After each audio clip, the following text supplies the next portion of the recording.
The Motivator Show, the internet's most inspirational podcast. Every Saturday morning from 8 to 10 a.m. I choose a healthy lifestyle.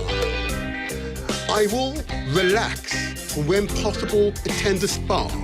I will eat healthy food and drink appropriate amount of water each day. I will exercise and maintain fitness.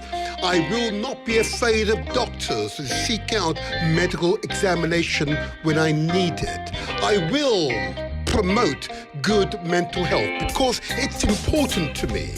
I deserve to be happy. London is United Kingdom's capital city. It is amongst the most cosmopolitan in the world. It possesses all possible extremes, including in wealth, cultural and religious diversities. The main causes of illness and premature death in London, like the rest of the United Kingdom, are coronary heart disease, strokes, cancers and respiratory diseases.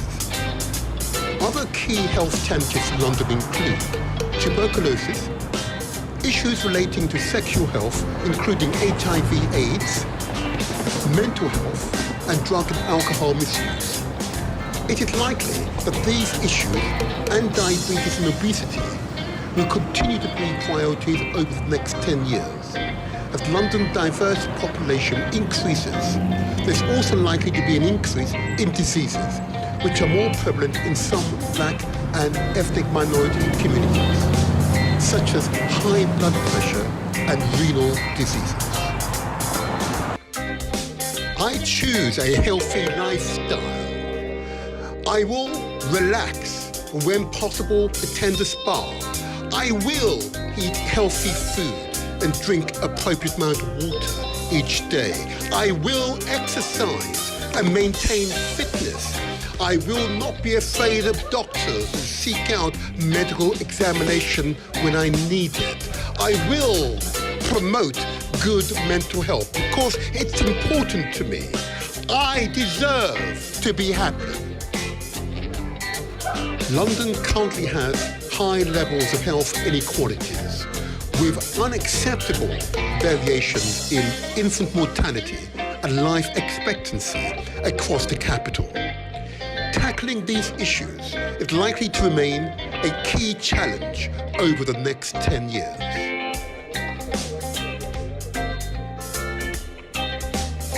London is United Kingdom's capital city. It is amongst the most cosmopolitan in the world. It possesses all possible extremes, including in wealth, cultural and religious diversities. The causes of health inequalities are similar to those that determine health in general, including, for example, housing conditions, employment opportunities, environmental factors such as pollution, the amount of exercise undertaken, one's diet and smoking, and access to health services. I choose a healthy lifestyle. I will relax and when possible attend a spa. I will eat healthy food and drink appropriate amount of water each day. I will exercise and maintain fitness. I will not be afraid of doctors and seek out medical examination when I need it. I will promote good mental health because it's important to me. I deserve to be happy. Public health priorities. Life expectancy is stalling and health inequalities are widening. After a century of increases, the decades prior to COVID-19 pandemic saw improvement in life expectancy amongst the UK population stall. For some, these improvements went into reverse, Between 2010 and 2012 and 2016 and 2018, life expectancy among women living in the most deprived 10% of areas of England fell, with the largest increases in the northeast. The diseases now most prevalent within the communities include diabetes, high blood pressure, heart conditions, cardiovascular diseases, lung disease, cancers, and obesity.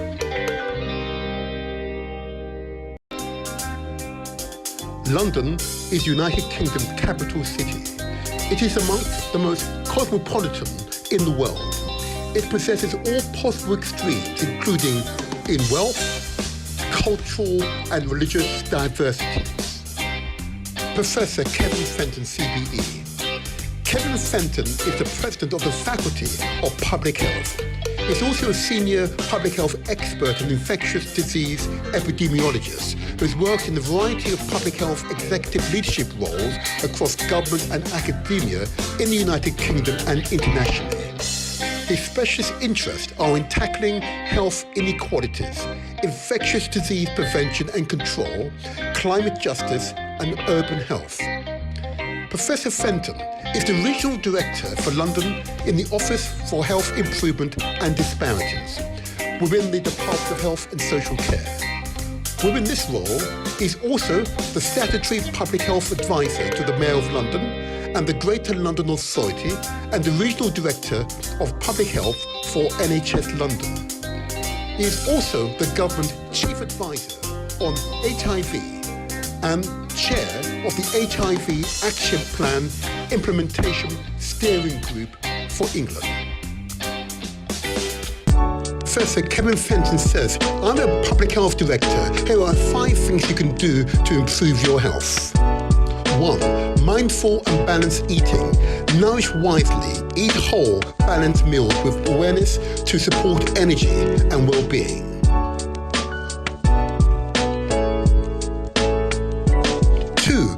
Get outside. Be with nature. Time outside reduces stress, improves mood, and strengthens your connection to the world.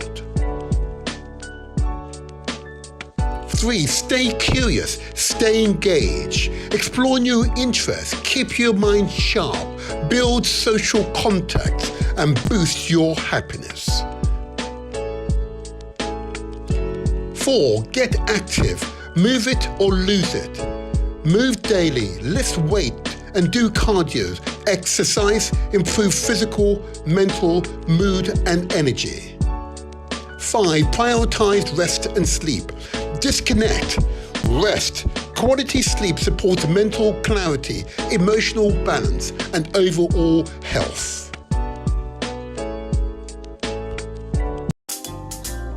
I choose a healthy lifestyle.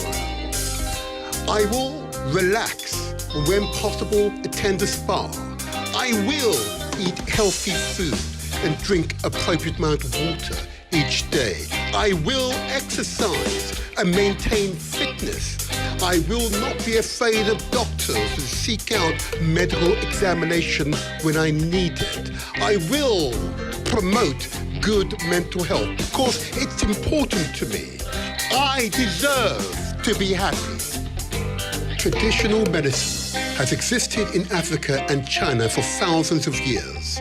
Traditional African medicine is a range of traditional disciplines involving indigenous herbalism and African spirituality, typically including diviners, midwives, and herbalists. African herbal medicine is a traditional practice that uses plants to treat a variety of ailments. Some examples of African herbal medicine include African potatoes, used to treat arthritis, diabetes, urinary tract disorders, tuberculosis, and prostate disorders. African geraniums, used to treat respiratory tract infections. Cancer bush, used to treat respiratory tract infections and menstrual pains. African milk tree, used to treat pain, ulcers, and skin conditions. Tacoma salads used to treat diabetes, amongst many others. Traditional medicine has existed in Africa and China for thousands of years. Traditional African medicine is a range of traditional disciplines involving indigenous herbalism and African spirituality, typically including diviners, midwives, and herbalists. African wild potatoes, used to treat arthritis, diabetes, urinary tract disorders, tuberculosis, and prostate disorders. Pharmaceutical companies have patented some active ingredients to sell for profits. Traditional medicine has existed in Africa and China for thousands of years. Traditional African medicine is a range of traditional disciplines involving indigenous herbalism and African spirituality, typically including diviners, midwives, and herbalists. African milk tree, used to treat pain, ulcers, and skin conditions. Pharmaceutical companies have patented some active ingredients to sell for profits. Traditional medicine has existed in Africa and China for thousands of years. Traditional African medicine is a range of traditional disciplines involving indigenous herbalism and African spirituality, typically including diviners, midwives, and herbalists. African cancer bush, used to treat respiratory tract infections and menstrual pains. Pharmaceutical companies have patented some active ingredient to sell for profits. Traditional medicine has existed in Africa and China for thousands of years. Traditional African medicine is a range of traditional disciplines involving indigenous herbalism and African spirituality, typically including diviners, midwives, and herbalists. African pepper bark tree, used to treat respiratory tract infection and STIs.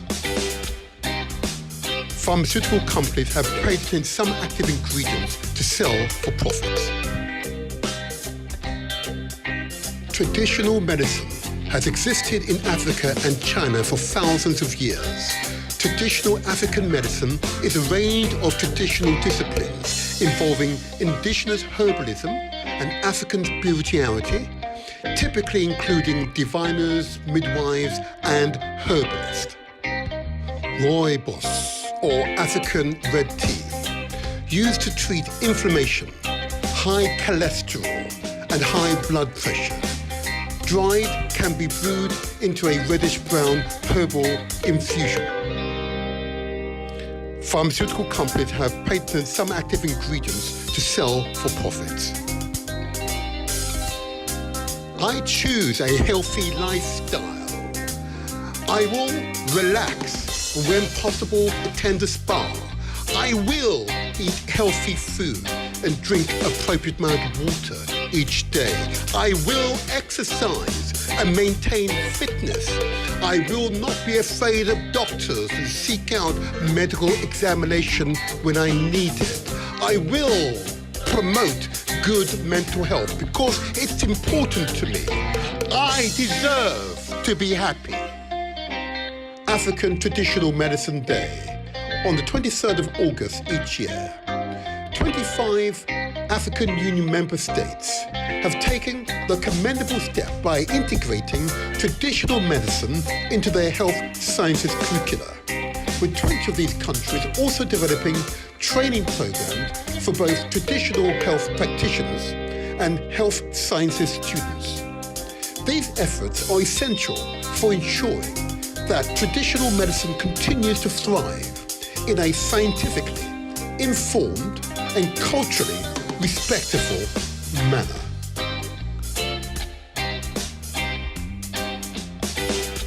The Motivator Show. Success is ours for the taking.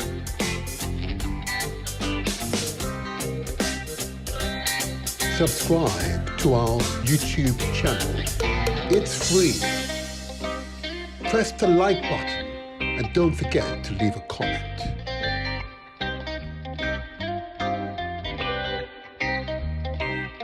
Follow us on Facebook.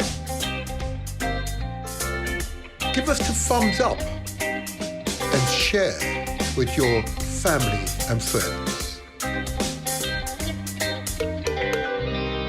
We are also on Instagram and TikTok. Follow us there too.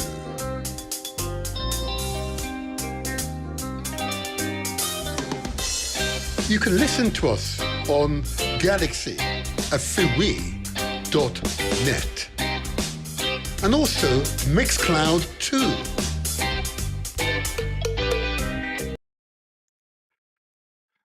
Oh, yes. Okay, that was good, wasn't it? Yes, that was a truly inspirational insight into our health conditions, okay? But we're fighting back. We're fighting back with our traditional methods. And we'll explain this in greater detail in the interview in 45 minutes' time. Watch this space, but stay right here, because much is going to happen between now and then. So this is the motivator here. This is where we translate our words into action, and where success is ours for the taking. I know you would agree with that. I know you would agree. Come on, agree. That's where success is ours for the taking. Oh, yes. Oh, yes. Okay.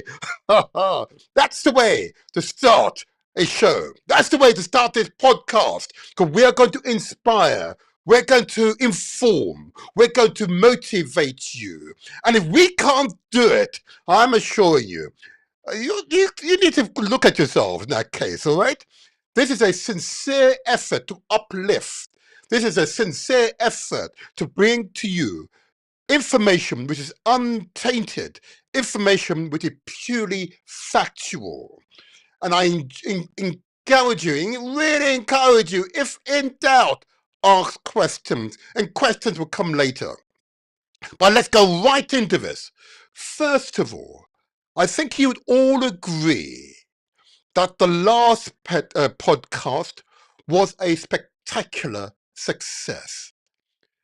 We need to give a round of applause to Anthony Brown, okay, and the campaign to establish, to seek from Parliament the approval, the royal assent, if you like, of the Windrush Act, to enshrine in law those British citizens whose citizenship was taken away as a result of actions which was deliberately targeted a specific group of people, because that's in the official report. That is what the official report says. Specific legislation was designed to deny them their citizenship. It's the official report. So if in doubt, I urge you, I'm not going to give much away, and look, if you haven't watched the last podcast, go to it. Watch it, and then share it with your family, your friends, your network, okay? And if you haven't subscribed, oh, naughty you. If you haven't subscribed, all I can encourage you to do, if you're on the Facebook, if you're on YouTube, of course, please subscribe. And that way you'll receive notification of all future transmissions. And of course, it tells the YouTube algorithm to recommend these transmissions to other members of the YouTube, those who will need the information and can use the information to best effect. I urge you to subscribe. Please do, please do. But I also want to give light, of course, to the impact of our last podcast. And I'll focus today on our last podcast because Anthony Brown has displayed a courage, a tenacity, determination that is really the hallmarks of the community from which he hails. Yeah, absolute determination that justice matters. Justice matters. And even the Prime Minister, the now Prime Minister, has made it clear a complete reset with those communities affected by the Windrush scandal. And indeed, the Home Secretary is working hard, I know, working hard for that reset, for justice, for those who were unjustly treated by, I have to say it, by Parliament. Yeah? By Parliament, by successive governments going back to the 60s. Parliamentary changes is what caused the Windrush scandal. And yes, absolutely, the last government over the previous 14 years intensified the pain, the indignity, the downright injustice. I know that this government will do the reset as promised by the Prime Minister. And he and the Cabinet and the entire Labour Party, I know, will ensure that justice for those who are unjustly treated by Parliament, on the basis of their ethnicity, on the basis of the colour of their skin. How profound that I can say this, and I can say this with the authority of an independent report commissioned by the Home Office itself, a report that was suppressed by the previous government. Yep, it was suppressed by them. How disgusting. Anyway, there you are, there you are. We're moving forward, and well done, Anthony Brown. And if any of you are in need of his support, please reach out to him. He can, of course, be contacted via his website. That's www.wdlegal. In fact, let me put it on the screen. There you are. You've got it on the screen. WD Legal, it's not that one, I'm sorry. wdlegal.com. Okay? I urge you, if in doubt, please do not hesitate any longer. Okay, there you are. Got some of his details on screen for you. So it's wdlegal.co.uk. You can contact Anthony Brown.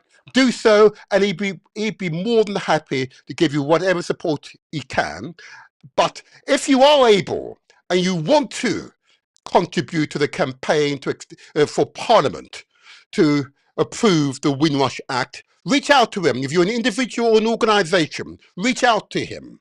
He'll gladly receive your inquiries. There you are. Thank you, and well done, Anthony. We'll keep watching this space. We are there behind you every step of the way. Well done.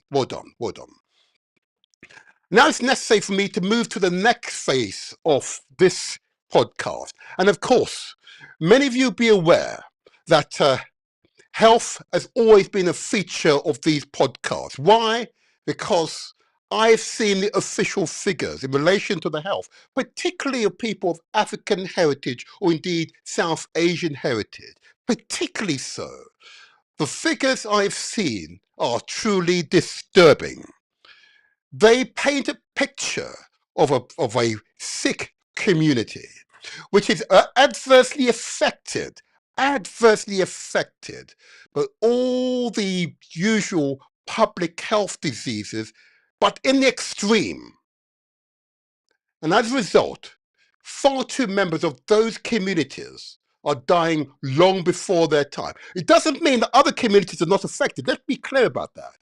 But most certainly, without a shadow of a doubt, those of African heritage, particularly from the Caribbean, the Americas, yep, and of course from South Asia, and by that I mean India, Pakistan, Bangladesh, and so on, okay, are suffering unnecessarily. And we, together, can make the difference. So as a result, for each of these podcasts for these years, I've included a section devoted to lifestyle messages. And I urge you to listen keenly to these lifestyle messages, for they're intended for you. You may have heard them previously, that's true, and I get that. But it's always worth listening again to remind ourselves what we need to do to live a long, healthy life. And the later interviews will focus on how we can improve the quality of our lives as we age in particular. But this is true for both those who are young, middle-aged, or indeed getting on in life. These messages are true for you. And remember, you're never too late. I repeat, never too late to exercise or to take or make a difference in your lives. So let me go directly into the lifestyle messages. Please watch and listen keenly. The Motivator Show. Success is ours for the taking. Lifestyle messages. We ask that you consider the amount of sugar and salt consumed each day. There is a direct causal link between the overconsumption of sugar and type 2 diabetes, prevalent particularly in the African heritage communities. It is estimated that more than 2 in 4 have either a diagnosed condition of diabetes or an undiagnosed condition of diabetes. Here in Britain, the NHS spends more than £26 billion treating people with diabetes, which is a condition for life. Too much salt in our diet disrupts the natural sodium balance in the body. This causes fluid retention, which increases the blood pressure exerted by the blood against the blood vessel walls, or high blood pressure. The potential impact of too much salt can include enlarged heart muscles, headaches, heart failure, high blood pressure, kidney disease, kidney stones, osteoporosis, stomach cancer, and strokes. Another lifetime condition. We ask that you consider the amount of carbohydrate consumed each day.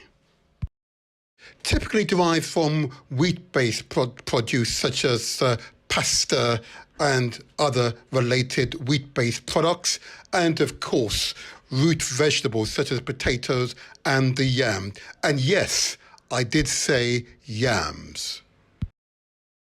Excess carbohydrates intake places a large metabolic load on the body. When the body constantly has high levels of blood sugars to deal with over time, this leads to weight gain, poor metabolic health, and an increased risk of heart disease. We ask you to consider the amount of fat that you consume each day. On the screen, you can see raw meat. Clearly, the red meat is meat, but the white streaks you see in the meat is fat. Our bodies need healthy fat for energy and other functions, but too much saturated fat can cause cholesterol to build up in your arteries, in other words, our blood vessels. Saturated fat raise your LDL or bad cholesterol levels. This can increase your risk of heart disease and neurological strokes. Too much fat is linked to increased risk of obesity or fatness, coronary heart disease, and certain types of cancers, such as breast and colon cancers. On the screen, you see a partially blocked arteries, mainly made up of fatty acids and other ingredients mentioned previously. The blood is being forced through the partial blockage by the heart. Another consequence is, of course, increased hypertension or high blood pressure.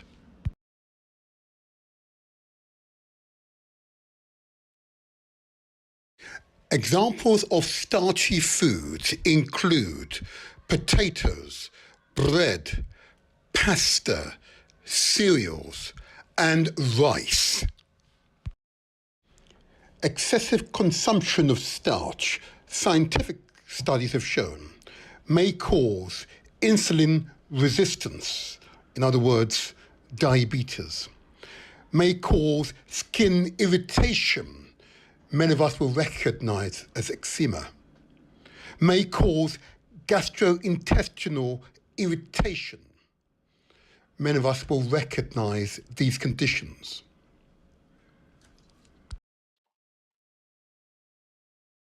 On the screen, you can see the examples of the consequences of our lifestyle. Excessive consumption of sugar and salt, carbohydrates, and fat and starch.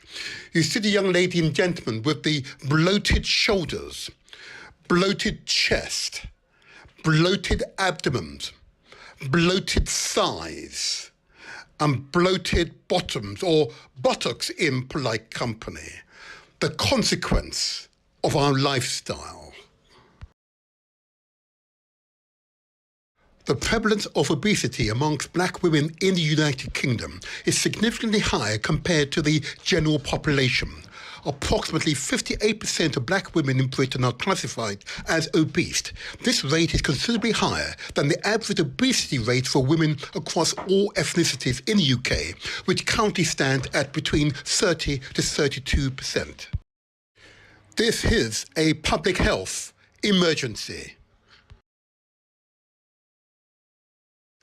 The prevalence of obesity amongst black men in Britain is also notably high. Approximately 38% of black men in the UK are classified as obese. This rate is higher than the average obesity rate for men across all ethnicities in the UK, which is around 27 to 29%. This is a public health emergency.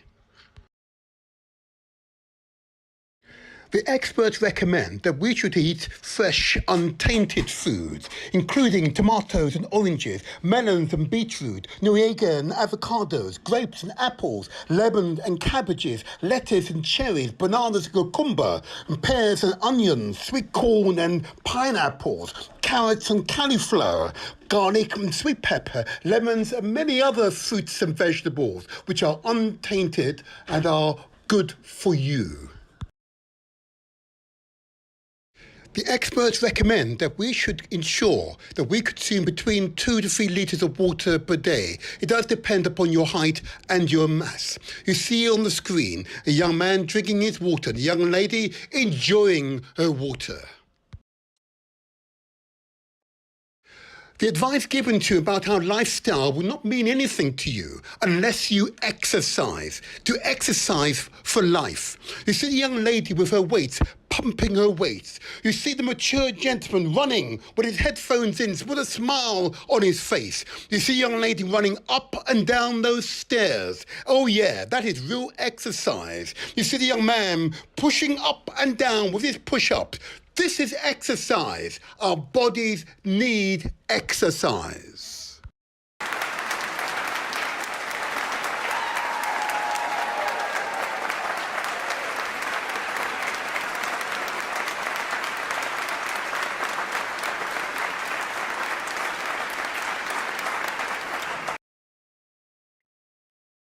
It is important for us always to consider our mental and spiritual health.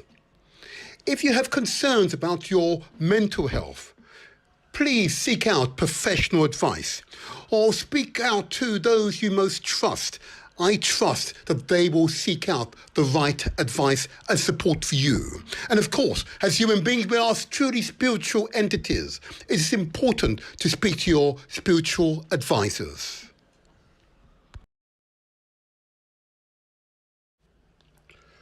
The Motivator Show. Success. Yes, success is ours for the taking. And that's a common theme throughout these podcasts. I hope those messages receive you well. And if you're not well, I hope these messages will be a contribution to your wellness, your evolving wellness. Yes, I've seen those figures and they make for truly uncomfortable reading. It is incumbent upon me as a public official to share such messages with you so that you will think about your health and well-being. It is a feature of your everyday consciousness, yeah? And you do not ignore it. I've in this past month or two, far too many people that I know quite well have passed long before their time. We can make a difference. We must make a difference in all of our lives. You see the fireworks in response. Even the digital world is responding positively to those words. And what I'm really heartened by is the numbers of viewers, the numbers of listeners who received these messages and responded and come together in common aim and common purpose, regardless of their ethnic background, regardless of their religious affiliation, regardless of their social class or economic status, or indeed their education, but simply come together in common aim and common purpose, recognizing our health is our highest wealth. And in doing so, we make a meaningful contribution to transforming our lives. And in doing so, we send a clear message to the next generation that we will help you to do better and maintain good health. What I'm heartened by is the evidence that across Britain, people have come together in common aim and common purpose, organizing themselves, hiring halls, creating facilities so people can come together for no charge, I might add, usually for no charge, come together in common aim and common purpose. What I want to do is give you an example of a local organization that have come together in common aim and common purpose, or an example of why these podcasts are important, because they're transforming the life chances, the life health of those members. They've been transformed together just by exercising together. Here, watch this video. Watch this one. Famous. Yeah. Hello, hello, hello, hello, hello, hello, hello.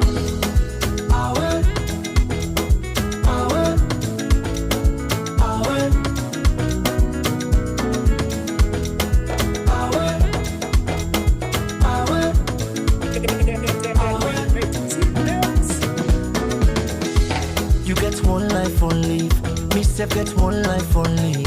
Why we no go use am gladdy and enjoy the time. I love I know they finish. Time me know they wait nobody. Now why are they try for always get them nice every day and night? This one way we all friend we safe now nobody young. You want to eat with too much we go down you belly now you young. And the balance where you go die left now all the money young. So why for the pity you say for? The motor car where you let buy 'em. If you see finance where you collect bill 'em, oh. You meet up woman where you let yanam. And if you let the man na for keep 'em.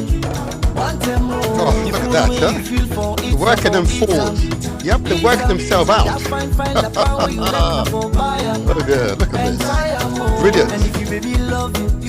Come together, common aim and common purpose, recognizing if they work together, they can work themselves toward wellness, toward fitness. Yeah. The big people there, huh?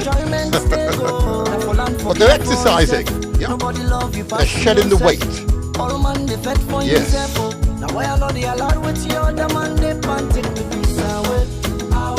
Me joy away. Wonderful people. What's this, huh? Me smile away. Oh, A little sweating going on there. Regardless of their religious affiliation, you can see people from different religious backgrounds coming together. Yeah? Different social class, different, education backgrounds. Brilliant. Absolutely brilliant. Young and old, pool their resources, exercising together. This one way we all fend we safe, not nobody on. You want to eat what you want, we go down your belly, now you young. Get the balance where you go die left, now all the money on. So why for the greedy you say for? Now the motor car where you let buy 'em. If you see finals where you Wonderful. deal 'em, oh. You meet top woman where you let piano, Are you exercising now? Come on, get up and do some exercise. That fine la power you let na for buy 'em. And if you baby love you back love 'em.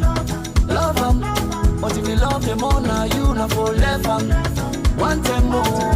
Cause nobody know what's tomorrow all. So every day of my life they all. A fasting enjoyment stay go. Now for land for care for yourself. Nobody love you pass you yourself. All Yeah. the fed for yourself. I move my body right now, I have to say. Me smile away. Oh no, make nobody take your peace away. Me joy away.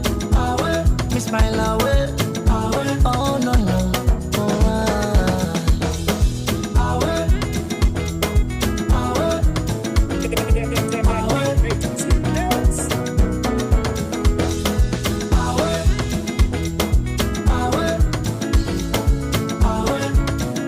Wonderful.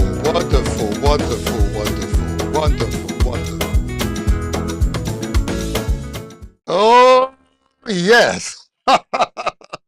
I love watching them. Yeah, they're so vibrant, They're an example of what is possible when you ignore the propaganda that is designed to separate people from different social classes, different backgrounds, different religions. They come together in common aim and common purpose. Your health is truly your highest wealth. Do so, and you will make a difference in your lives. I am assuring you, you will make a difference in your lives. And those stats that I quoted earlier on in the video, those stats will be put to bed. They'll be no longer, because you've all responded sensibly to what is common sense advice. Oh yeah, well done, Countdown, well done. And if you live in my part of South London, let me just say this, if you live in my part of South London, I really want to come to a place where you can exercise for free, with people who share this common aim and common purpose concept and simply want to get fitter, but want to do it with other people, because doing it by yourself can be quite lonely. Why not reach out to Countdown? Why not visit them? In fact, put on the screen. There you are. So they're currently based. They meet every Monday between 6:30 to 8 p.m. at 12 Tatum Street in Wharf, and that's postcode S for sugar E17 1TN. Okay, and of course you can email them at countdown0405@gmail.com, or you could speak directly to the Inspired Ishmael on, if you're in the UK, it's 07960 803 588. I commend the Countdown organisation, an example of the many organisations across Britain who've responded to this podcast and to common sense public health advice, who've come together in common aim and common purpose and are exercising together. Community exercise session is the way ahead. It is the way ahead. And if in doubt, I say to people, if in doubt, well, come on now. Please give yourself a round of applause. Another round of applause. Give yourself a round of applause. This is the way forward. Give yourselves a round of applause. There you are. Okay. We can move forward together, or not forward at all. Yeah. Another quick announcement before I go to the main interview, which will be in 15 minutes' time. I want to give a few announcements of organizations who have demonstrated consistently that they can deliver on their broad agendas. So first of all, the first organization I'm going to give light to, and one that you all will recognize, is of course the National Association, here you are, it's on the screen, National Association of Black Supplementary School. I know it's called Black Supplementary Schools, but those schools are open to all members of the community. It's simply that these organizations are initiated or have been funded or coordinated by members of the Black or indeed African communities here in Britain. Just for the record. So you can contact them if you want to identify a local after-school project, a Saturday school, a cultural centre aimed at young people. Oh yeah, NABS is the place to go. So it's www.nabss.org.uk, or you can email at info@nabss.org.uk, or speak to the inspired brother Near on 07958 348 558. It's 07 only if you're in UK. If you're overseas, you remove the zero. It's +44, of course. I commend the National Association of Black Supplementary School website, an important facility that allows guardians and parents to identify local services facilities which are led primarily by Black and other communities, but are aimed to support the development of young people. That most certainly must be a duty of us elders, as it were. And if you're not involved, please get involved. Why not get involved? Huh? Why not get involved? I also want to give light to another organization, an organization that was here only a few podcasts ago, and I'm going to put it on the screen, about the remarkable Doreen Sinclair Collins, of the leader and CEO of Elevated Minds CIC, an organization that has demonstrated consistently that they can support young people regardless of your social background or your needs. They can support young person to realize their personal potential. An organization I've been able to verify consistently delivers on those broad agendas. A quite remarkable human being, a quite remarkable organization. You recall, they were here in these studios, and they were quite remarkable. What I'll do, I'll put a link to that podcast on the chat for this podcast. So those of you who are interested to see their performance, please go and contact them. They are a remarkable organization. If you wish to speak to them directly, again, if you're in the UK, it's 0208 079 0703, or you can email Doreen Sinclair McCollins on info@elevatedmindscoaching.com. Elevated Minds with an S, coaching.com. A remarkable organization. I commend Elevated Minds to you all. Well done, well done. And this is an important one, an announcement about natural events. He says natural. Well, these are possibly human-induced events. Some of you recall in the early part of the traditional hurricane seasons that affect much of the South America and most certainly the Caribbean, right at the very beginning of the hurricane season, an unusual hurricane occurred. Hurricane Beryl. It occurred. And what it did, and what makes it particularly devastating, was a Category 5 hurricane. And for those of you who know, Category 5 hurricanes are dangerous beasts. Yeah? With winds above 100 miles an hour, they are dangerous beasts. And what happened in this case, right at the beginning of the hurricane season, the islands of Antigua and Jamaica were adversely affected.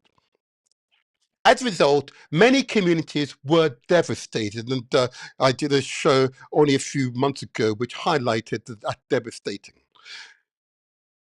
The devastation has stayed with thousands of people who are still being affected. I urge you to give support to those communities, okay? I'm putting it on the screen, there you are. So We ask you to give generously if you can, only what you can. Yeah, every small amount matters in response to the Hurricane Beryl Disaster Fund. What they want to purchase, and they are purchasing, there'll be no doubt, and they will be in these studios in the coming weeks, don't you worry. This is, particularly in Antigua and the state and the counties of parish of St. Elizabeth and Manchester in Jamaica. What they want to purchase is non-perishable foods, bed kits, sheets and pillows, children and adult diapers, tarpaulin, zinc, and other building materials. Yes, all the basics you and I take for granted, particularly if you live in a place like Britain or the United States. But there, they depend on people living on the outside giving so that those on the ground can have. If you can, please do. Okay. But the PNP UK is holding and steering this effort here in the UK. And if you can, give what you can.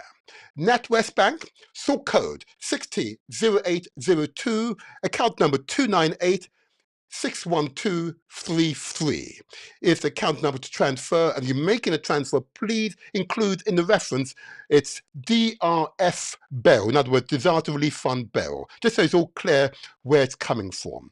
And we will give a detailed account of how every penny has been spent. Thank you for your contribution. Thank you for your contribution.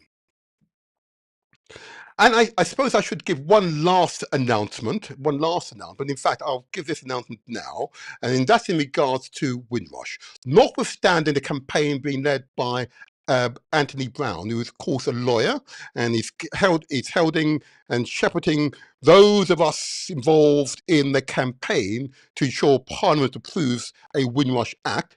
But those of you who are directly affected by the Windrush scandal and need legal advice, contact, in fact, please put the right one on the screen. That'd be nice. There we go. Put it on the screen. There you go. There you are.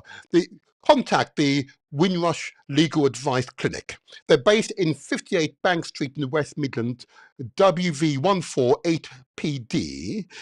You can email them first of all at info@windrushlegaladviceclinic.com, or you can phone, if again in the UK, it's 01902 382 542. If you're overseas, you remove the zero, it's +44, or you can phone the mobile, it's 07591 153 828. I commend the Windrush Legal Advice Clinic to you. Well done, well done. All righty, we're getting closer now to our main interview, okay? But before that, we noticed that following our last podcast, whilst we had hundreds of you from the view the podcast, what we noted is that too few of you did not either give us a thumbs up like that, for example. That would be very nice, wouldn't it? A thumbs up, or even make a comment, or why not simply subscribe? It's for free. But what it tells the YouTube algorithms, okay, that this podcast is of interest, and YouTube therefore can recommend it to the millions of its members worldwide. So if you haven't already subscribed, let me encourage you to do so now. Okay, let me encourage you to do so now. All right, please do so. It simply helps us to spread the word. It helps us to spread the word. Subscribe now, but don't leave this podcast without leaving a comment or giving us a thumbs up. If you don't like the interview, then of course that's fair enough. But I know, based upon the feedback we have received, that these podcasts are being well received. And we thank you for your support. We thank you for your support. We thank you for your support. If in doubt, ask questions.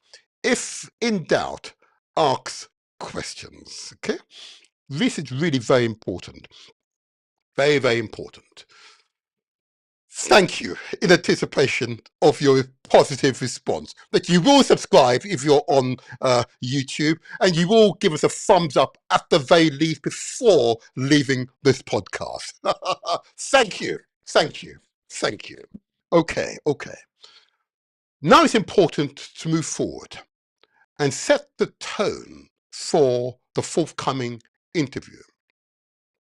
As I mentioned at the outset of this show, of course, that there are a number of issues of concern to me. Okay.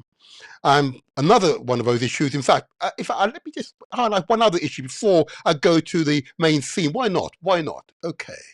What I need to do is just remind you of a previous podcast which addressed the issue of FGM, female genital mutilation.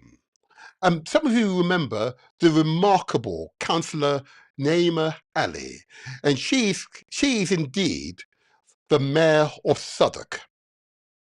And what she seeks to do is to address this issue both in the communities here in Britain and, of course, in their home countries. Female genital mutilation is a piece of brutality done to women for reasons which are often never understood, lost in the midst of time. We need to make a difference. So reach out to Councillor Naima Ali, the Mayor of Southwark. She can be contacted via her email address in unshackleddumar2. Unshackled, UNSHACKLEDUMAR2 at gmail.com. gmail.com. And Unshackled Dumar is a Southwark-based organisation that seeks to empower women and girls, particularly from so-called Black, Asian and minority ethnic and Muslim communities.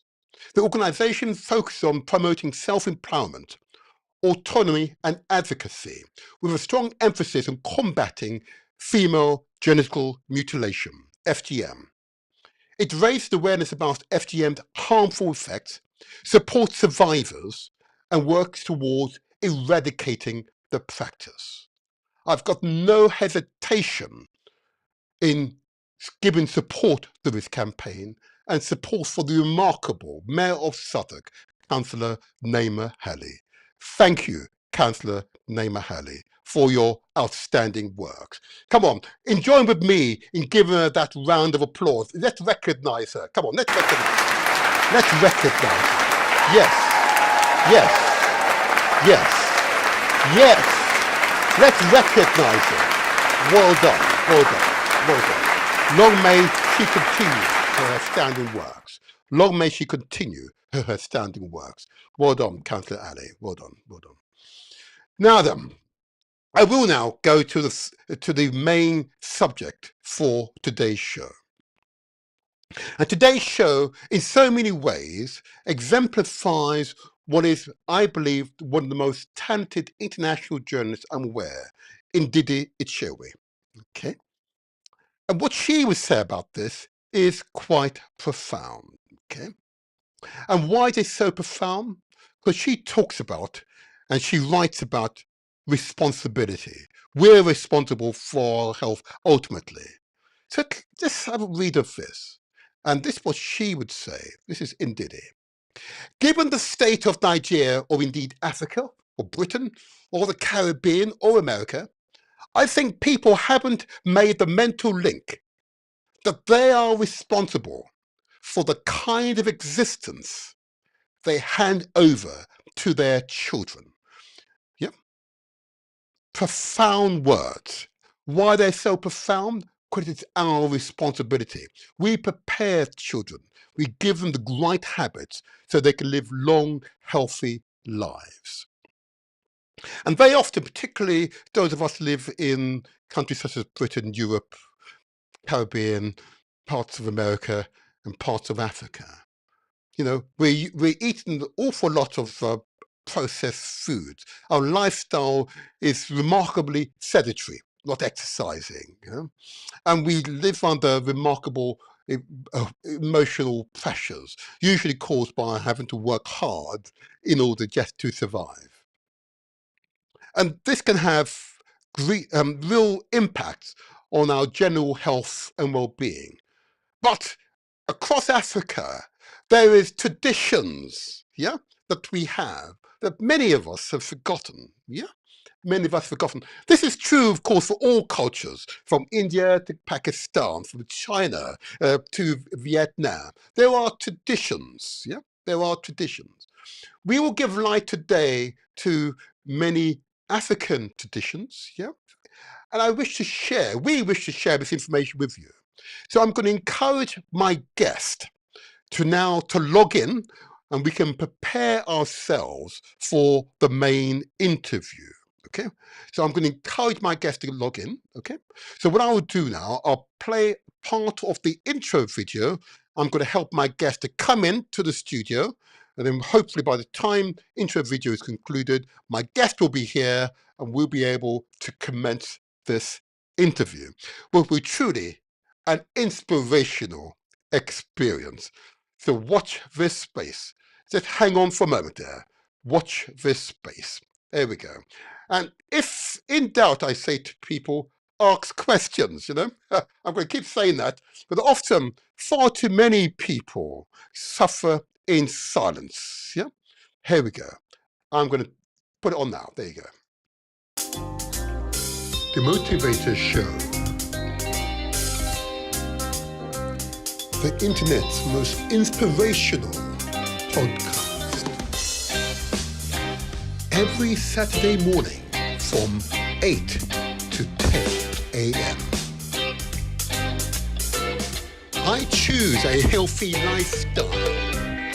I will relax and when possible attend a spa. I will eat healthy food and drink appropriate amount of water each day. I will exercise and maintain fitness. I will not be afraid of doctors and seek out medical examination when I need it. I will promote good mental health because it's important to me. I deserve to be happy. London is United Kingdom's capital city. It is amongst the most cosmopolitan in the world. It possesses all possible extremes, including in wealth, cultural and religious diversities. The main causes of illness and premature death in London, like the rest of the United Kingdom, are coronary heart disease, strokes, cancers and respiratory diseases. Other key health challenges in London include tuberculosis, issues relating to sexual health, including HIV/AIDS, mental health, and drug and alcohol misuse. It is likely that these issues and diabetes and obesity will continue to be priorities over the next 10 years. As London's diverse population increases, there's also likely to be an increase in diseases which are more prevalent in some black and ethnic minority communities, such as high blood pressure and renal diseases. I choose a healthy lifestyle. I will relax and when possible attend a spa. I will eat healthy food and drink appropriate amount of water each day. I will exercise and maintain fitness. I will not be afraid of doctors and seek out medical examination when I need it. I will promote good mental health because it's important to me. I deserve to be happy. London currently has high levels of health inequalities with unacceptable variations in infant mortality and life expectancy across the capital. Tackling these issues is likely to remain a key challenge over the next 10 years.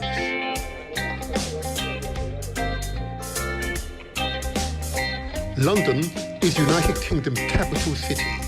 It is amongst the most cosmopolitan in the world. It possesses all possible extremes, including in wealth, cultural and religious diversities. The causes of health inequalities are similar to those that determine health in general, including, for example, housing conditions, employment opportunities, environmental factors such as pollution, the amount of exercise undertaken, one's diet, and smoking, and access to health services. I choose a healthy lifestyle. I will relax and when possible attend a spa. I will eat healthy food and drink appropriate amount of water each day. I will exercise and maintain fitness. I will not be afraid of doctors and seek out medical examination when I need it. I will promote good mental health because it's important to me. I deserve to be happy. Public health priorities. Life expectancy is stalling and health inequalities are widening. After a century of increases, the decades prior to COVID-19 pandemic saw improvement in life expectancy amongst the UK population stall. For some, these improvements went into reverse. Between 2010 and 2012 and 2016 and 2018, life expectancy among women living in the most deprived 10% of areas of England fell with the largest increases in the northeast. The diseases... Oh, yes. Oh, yes. This is the Motivator Show. This is where we translate our words into action and where success is ours for the taking. I believe I have our guest. Can you hear us? Alkaline. Can you hear us, first of all? Blessed grand morning to everybody. Hey. Grand rising.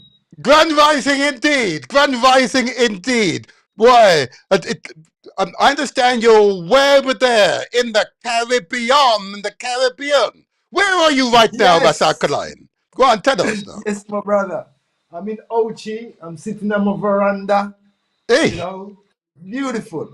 Hey, no, I know where Ochi is, but you know, there may be a good few thousand people that don't know where Ochi is. Where's Ochi, man? Where's that? Ochi is in St. Anne's in Jamaica. Beautiful. It's a tourist destination. Years ago, it used to be a fishing village. Yes. And the word Ochi Rias means 8 rivers. So 8 rivers flows into Ochi. Okay. So Ochi's got a place like Duns River Fall. Yes. It's got things like Mystic Mountain. It's got loads of different attraction here. The cruise ships comes in here. It's a mecca. It's a mecca of people from all over the world. Oh, I feel so envious now of you. Oh, lordy. Look, Yes. I'm in wet and cold London right now. Lord, well, I can see Yeah. it's rain outside. It's getting colder. Oy, what temperature is it there now? What temperature is it there? What temperature is it? Oh, have I lost him? Oh, have I lost you? Oh. I'm here. Oh, you're there. You. Oh, I lost you for a second. Yes. What's the temperature right now? 29 degrees. God. Okay. Right. Let me stop that now. I'm going to stop that. Enough. First of all, thank you for agreeing to participate in this interview. In today's show, what we want to do is to give light to how we can take control of our health and well-being using natural remedies, natural plants, natural actions. And you're going to teach me and the audience how to live a much longer, healthier life. And we're grateful. I know we may have another brother that may join us. He's currently in South Africa, I understand. We interacted earlier on. It's okay. I've sent him the link. Hopefully he will join us. But before I begin, Ross, I know you, of course. I'm going to ask you, first of all, to introduce yourself. And in introducing yourself, I want you to conclude by sharing with the audience who is the most inspirational person? Who inspired you more than any other person? Did you hear us all right? My father.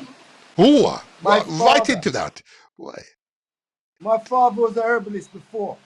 Uh-huh. Grandmother is also a herbalist. His mother. Uh-huh. Can you hear me good? We can. You can. It's like your volume has changed. Your volume has now changed. What happens? It start Oh, that's raining. better. That's better. Oh, Right, so I've come look, he's inside in now. 29 degrees, so he's allowed to move around. Yep. And he's in Jamaica right now, and they are 5 hours behind us. So in his time, it's night time over there. So we're grateful to him. Yes, sir. Okay. That's Can you hear better. me Yes. now? We Is can. that Yes, we better? can. It's Okay. okay. It's okay. Go ahead. Give me the inspiration to doing this? It's a Mm-hmm. family tradition. We're a Mm-hmm. family of herbalists. My father was a herbalist, and he lived in Kingston, in the ghetto, in Kingston. Mm-hmm. I was born in Montego Bay. That's Mm-hmm. where I was born, Montego Bay. Okay. And Yes. he ended up in Kingston, Mm-hmm. and that's where he started to do his trade. And Yes. people used to come from all over the world to come into the ghetto to see this man. So Mm-hmm. whenever I was a youth and I went to Jamaica and I see this happening, I'm thinking, how comes people is coming all over the world coming to see you in the ghetto? You know? Yes. And Yes. he said, because of his medicine. And I started to learn. And every time I was in Jamaica, I was with him. Anywhere he was, I was in. Anywhere I was, he was with me. And as my Yes. children grew older and they started going to Jamaica with me, I started to introduce them to that lifestyle, to Right. their Yes. grandfather, what he Yes. does. And it just went from there. And I. actually, I Yes. use one of his recipe to make Mm-hmm. a tonic. Let me get on And to that that, in a moment. Before you do that, I don't want to give too much away too soon. Too soon. I did want to begin first of all. So your father was your primary inspiration. Okay. yeah, And it was following a family tradition of herbal medicine. Note the word that's right. herbal medicine. And what we mean by herbal medicine is that these are the plants, plants of food, and the food is our medicine. Yep. I completely understand. 100%. I completely 100%, understand. brother. Completely You know, understand. the And thing what's about important? Yes, go ahead. Yes, go ahead. the thing Go ahead. about medicine is plants. Yes, Medicine is plants. that's right. That's right. Yes, You yes. know, and people don't What? get it. They think Oh, medicine is different from plants, but no, yes. it is the No. plants they take and make the medicine. But instead of Correct. giving you exactly what the plant's supposed to do, they Yes, mess about with it and put that's heavy right. metals in it, and then Yes. mess up the plants itself, and then start Again, the I don't want to give too much away. Hold on, my Russ. I don't want to give too much away just yet because you're going ahead of me too quickly. I do want to take this nice and slowly so the audience can be on our journey. So, your father, with your source of inspiration, is following a family tradition of herbal medicine. And this is common right across the Caribbean, right across those in Africa, in America, and of course the continent. It's usually these are family lines who have over hundreds, some cases thousands of years, developed a knowledge of the plants and their medicinal effects on our bodies, and thereby are in an ideal position to provide the right combination of plants to provide the medicine we need to cure any maladies that affects our bodies. Praise Jah, Rastafari. Oh yeah. So let me get into this. But I want you are Ras Alkaline. What is the significance of your name, Ras Alkaline? okay. No, That name Russ, was now you're given to moving away me. from this. I want you to keep in the center of your screen. You moved away again. So you've got to try and keep in the center of your screen. Can you You're see at the me? moment, you're on the Okay. side at the moment. You're on the side. But anyway, continue. Yeah, continue. If you just move it to your left a little bit more, the camera.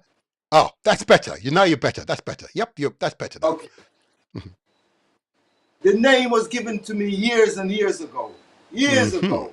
Mm-hmm. Because I changed the way I live it to alkaline live it. Yes. So I stopped eating meat, Yes. any type of meat, Mm-hmm. because I've done a show. What really Mm-hmm. happened? Years ago, I done a show with Fire. Mm-hmm. And the show was, we're talking about essence of life and where these Yes. animals came from. Mm-hmm. So I found out that the beef, the cow, was made by God. It's a crossbred. That's And right. because of that, our body can't digest beef. So when we eat beef, it decays in our stomach. That's right. Stays there for a long period of time. Yes. Yes. Many years sometimes. Yes. Many years. And when I found out about that, I decided to say, you know something, I've got to change. Then after that research, I done research about chicken and where that came from. Uh-huh. Now, Yes. chicken also is a man-made animal. Yes. Yeah? Another crossbreed. Now, Another that crossbreed. chicken Yes. came from the red rooster fowl. It's like a bird that used to run on the ground in Asia. And they crossbreed that. And then you get the chicken we have. If people remember rightly, years ago, you see how small the eggs were? Yes. Yes. Yes. Now look at the size of the eggs now. So we know, and can you remember on those days when you used to have that boiler chicken, how skinny it was? Yes. Yes. Yes. Those was the original chicken.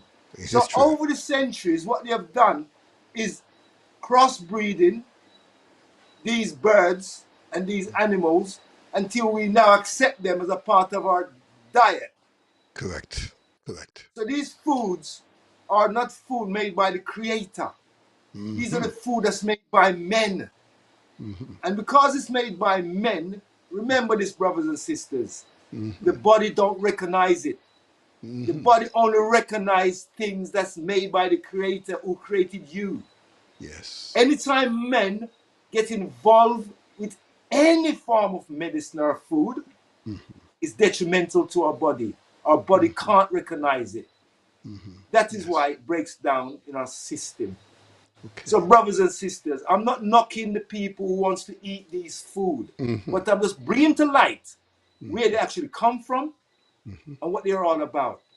Okay. The pig, Yes. pork, Yes. is also derived from what man made.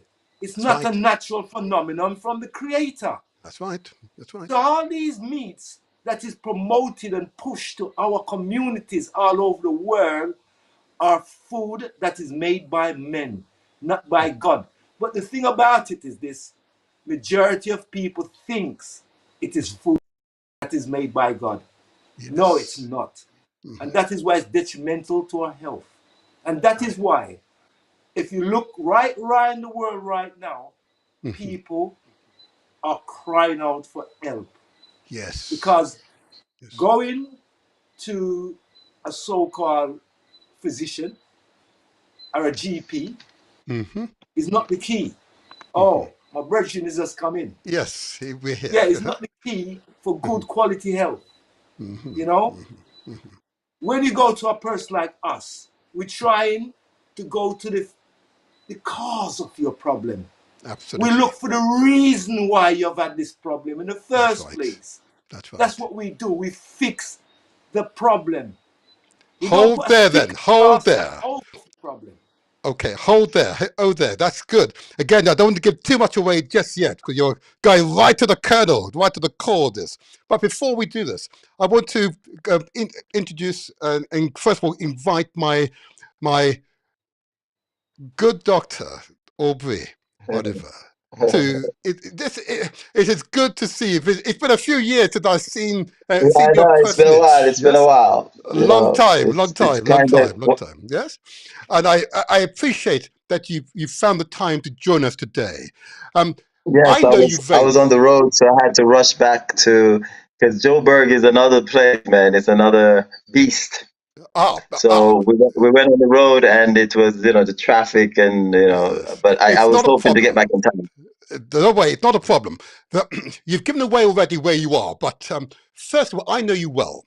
Can I just ask you just to introduce yourself, say a little bit about yourself, but before you conclude, to share with me and the audience, who's the most inspired person in your life to make you the man you are today, Doctor? Please introduce Okay. yourself. Go ahead. I am Dr. Aubrey Jacob Oliver, and in some cases, I've got my Ghanaian name, Dr. Atto. I got that from Brother Geb.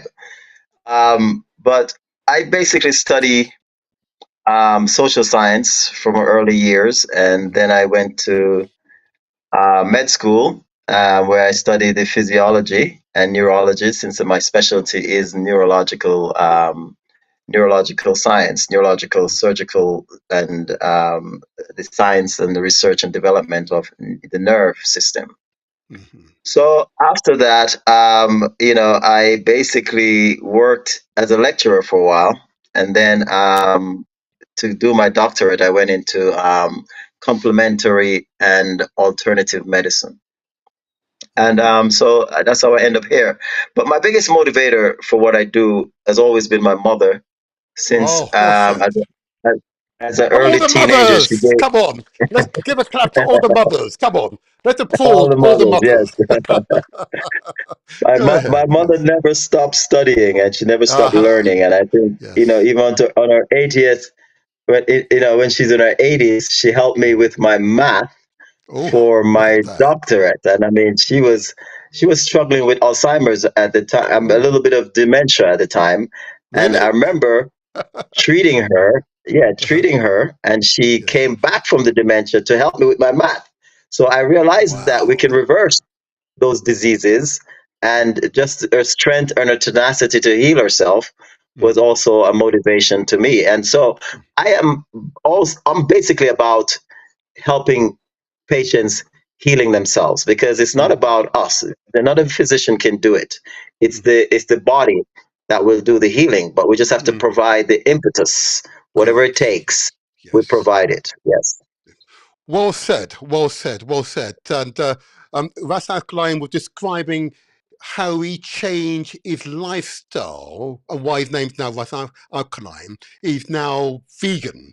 I believe he does eat fish, but he's essentially vegan. Are you vegan? Do you eat meat as well?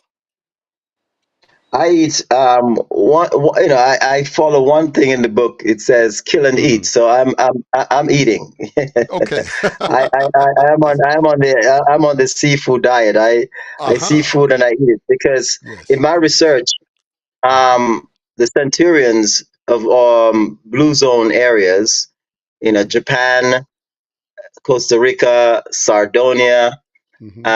all of them go back to the hunter gatherers Mm-hmm. live it. We don't say diet, Yes. so we say live it. Yes.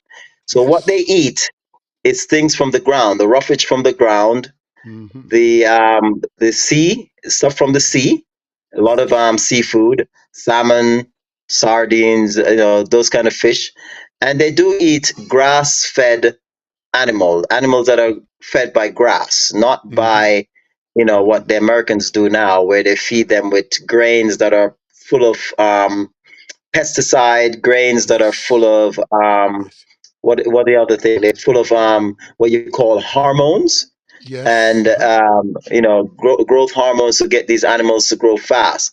That is the Mm-hmm. problem. The problem is never meat or vegetables or whatever. You need a combination of all of them to be Mm-hmm. to be nutritionally savvy. So you Yes. cannot neglect one and do the other. Most of my patients that are vegetarians, so-called vegetarians, and when they get the cancer and they have all this debilitating disease like diabetes, is Mm-hmm. because they're malnourished. Their Okay. cells are malnourished. You cannot, like the Indians. A good example.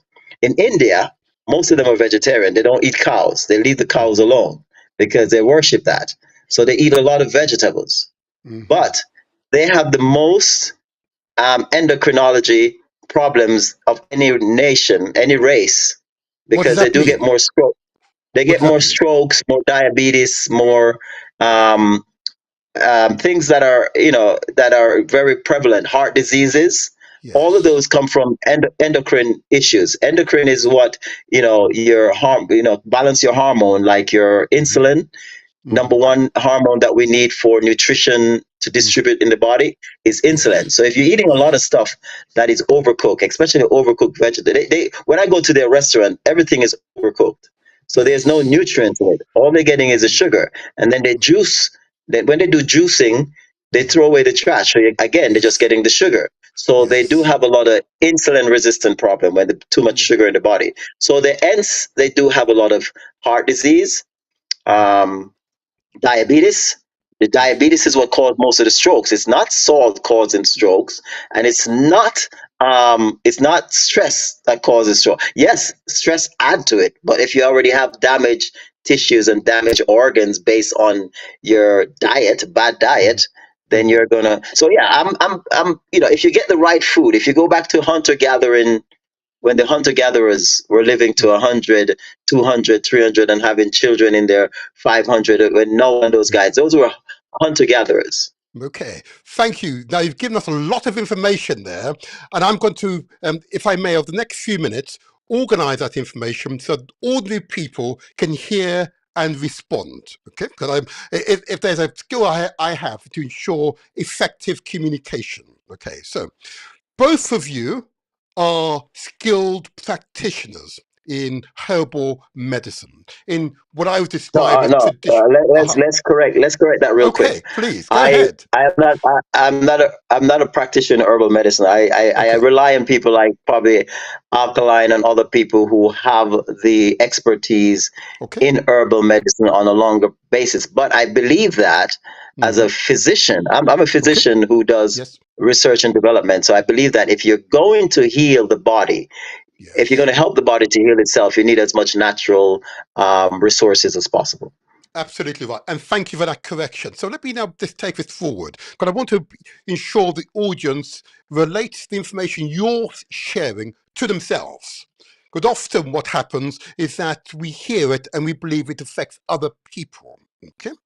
Now, if I may start with one of the big issues in the community, and let's start with obesity or fatness or overweightness. Notice I'm using 3 different descriptions for the same effect. Okay. Why is it, in your considered opinion, and if I may begin with Ras Alkaline, I'll come back to you, Dr. Aubrey, Ras Alkaline, why is it that that particularly our women, that there is a prevalence of obesity within the community? Okay. If you look around and see how society have changed over the last 20, 30 years, you can see a lot of the food what people are eating is high processed food. What does that mean? These are food that is made in a place like a factory. Okay. You're talking about food that is pretty cheap. Yes. You can buy it cheaply in places, in supermarkets and those cheap places. And these foods are processed with loads of sugar, preservatives on these foods. These foods are put together cheaply. It fools you up for a minute, and then you get hungry quickly. So you eat even more. Okay. So, and these food are detrimental to your health because it's got no nutrients or minerals offering in it. Yes. Right. Also, we must understand what's going on. The earth itself, where a lot of the farmers are using to plant their crops, they're deleted. Because the place is moist. Over the years, you've got no nutrients and mineral left in the soil. So you're eating the food, but the food is giving you nutrients and minerals. Yes. Because the soil is depleted. So this is what's happening. So if you think about the way a lot of women now are working very hard, they're growing up their family. So for them, a lot of people is a quick thing to fling it in the microwave or throw it in the oven. A lot of these things like the chips, the crisp and the chips and so forth, they're also cooking canola oil. These oils are detrimental to our body. It creates fat. Right. Yeah. Our body can't digest. If I may then, so just so I'm clear, and just for the benefit of the audience, and I'm very conscious of this, and I was going to put on the screen examples of some processed foods purchased by other members of my family, not by me, I might add. Okay, and I was going to note the levels of sodium, what was it? Sodium, okay, salt, Yeah. glucose, sugar, okay, the amount of calories, usually as a result of the food with seed oils in it, okay, and then lastly, and the one that keeps I'm reminded, that is the little, this relatively small amount of actual food and the bulks that are added to the food. In other words, the E numbers were all designed to bulk the food. 100%. So, yep, okay. Now, when you read those labels, you could see that actual food is only 10%. The rest is bulking agents, as it were. Okay, that is the problem. That is the problem. That is the problem. And of course, the overconsumption. In other words, I'm a 6'1", 6'2" male. I'm what 130 or so kilos. Okay, now. Is that right? No, sorry, get it right. About 86 kilos. 86 kilos. Now, therefore, if a woman is 5 foot, if I say, if I get it right now, if I use the old metric term, 5'2", 5'3", but has the same weight as myself, you know then that woman is obese or fat, to use a common parlance, okay? And that is directly related to what she's eaten or he's eaten, or indeed the lack of exercise, and of course, more importantly, and this is really important, the lack of exercise and the lack of water consumption as well, which has all contributed to the body being bulked out. And the reason for asking you that question, Aras, is it's really to get under the hood of this one. Well, why is there this increasing prevalence of obesity amongst relatively people on relatively modest incomes, whereas the rich people, those who are wealthy, appear to be slim and strong? Mm-hmm. Now, why is that? Is that because the foods that they're eating is cheaper and therefore and bulks them out, or is it that they Well, simply not eating? Ah, yes, go ahead, doctor. let's touch on what's going on, the phenomenon. So we have the ultra Okay. processed foods, which are full of a lot of chemicals. They do put a Yes. lot of chemicals for bulking it up. You don't get any real natural food, so those are now damaging your endocrine system. You're Yes. basically there's also, everything is now processed with plastic. Everything, even your tea bags. If you do Yes. one tea bag each day, you have about some millions of microplastics, some 4 million microplastic going in one tea bag of All tea. right. So you're getting that in your tea. So you have Yes. something called obesogen. Obesogen is where there's too much plastic in your gut. So a lot of the filtering through the lymphatic system and the endocrine system and your even your neurological system is now impeded with all this Okay. plastic. Everything. If you look in every store now, everything is covered with plastic. Everything is wrapped in plastic. So we have a Yes. big pandemic of plastic in our diet, and that's what's killing. And that's what's causing a lot of the obesity. If you notice, plastic give Yes. you obesogen. Obesogen is close to what? Obesity. Uh-huh. Uh-huh. So Okay.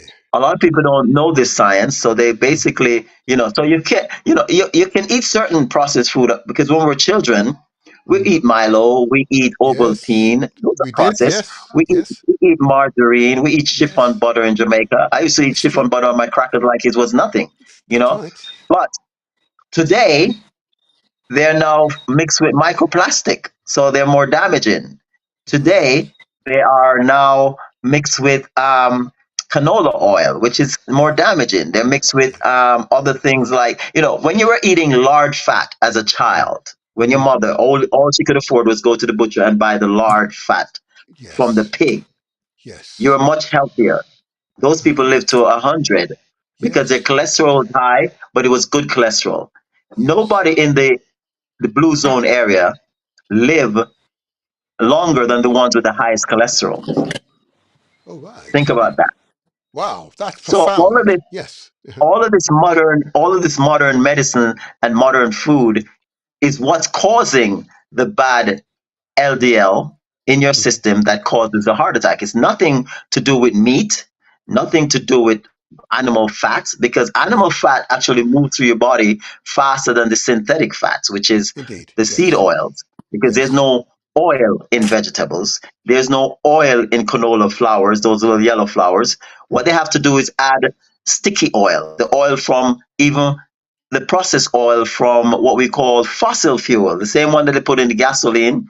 They use the Right. byproduct of that oil to make this clear, beautiful oil called Crisco and all the other Yes. oils that they have on the market that is all Wow. garbage.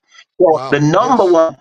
Yes. Yes. the number Yes. one problem is the oils. Once it gets into your belly, it does not leave for 100 years. Oh, 100 years. Yes, you cannot get rid of those oils. That's why they have to go and do liposuction and all these things because and Uh-huh. it just grows and grows. So that's the number one reason for obesity. Wow. Too much of the bad oils in your system. And then they go and they clog up your arteries, they stay in your artery. If you're eating coconut oil, when my Hmm. grandparents used to eat coconut oil, all my grandparents and all of them were very in shape. Yep. My That's grandfather, right. he wears the same size clothes until he went to Yes. the grave. From when I Yes. remember him, I could wear his clothes. I still wear my grandfather's clothes. Yes. Yes. So he never changed. His body never changed. And what he eats his goat. He loves his beef. He doesn't eat Yes. pork because he's Seventh Day Adventist.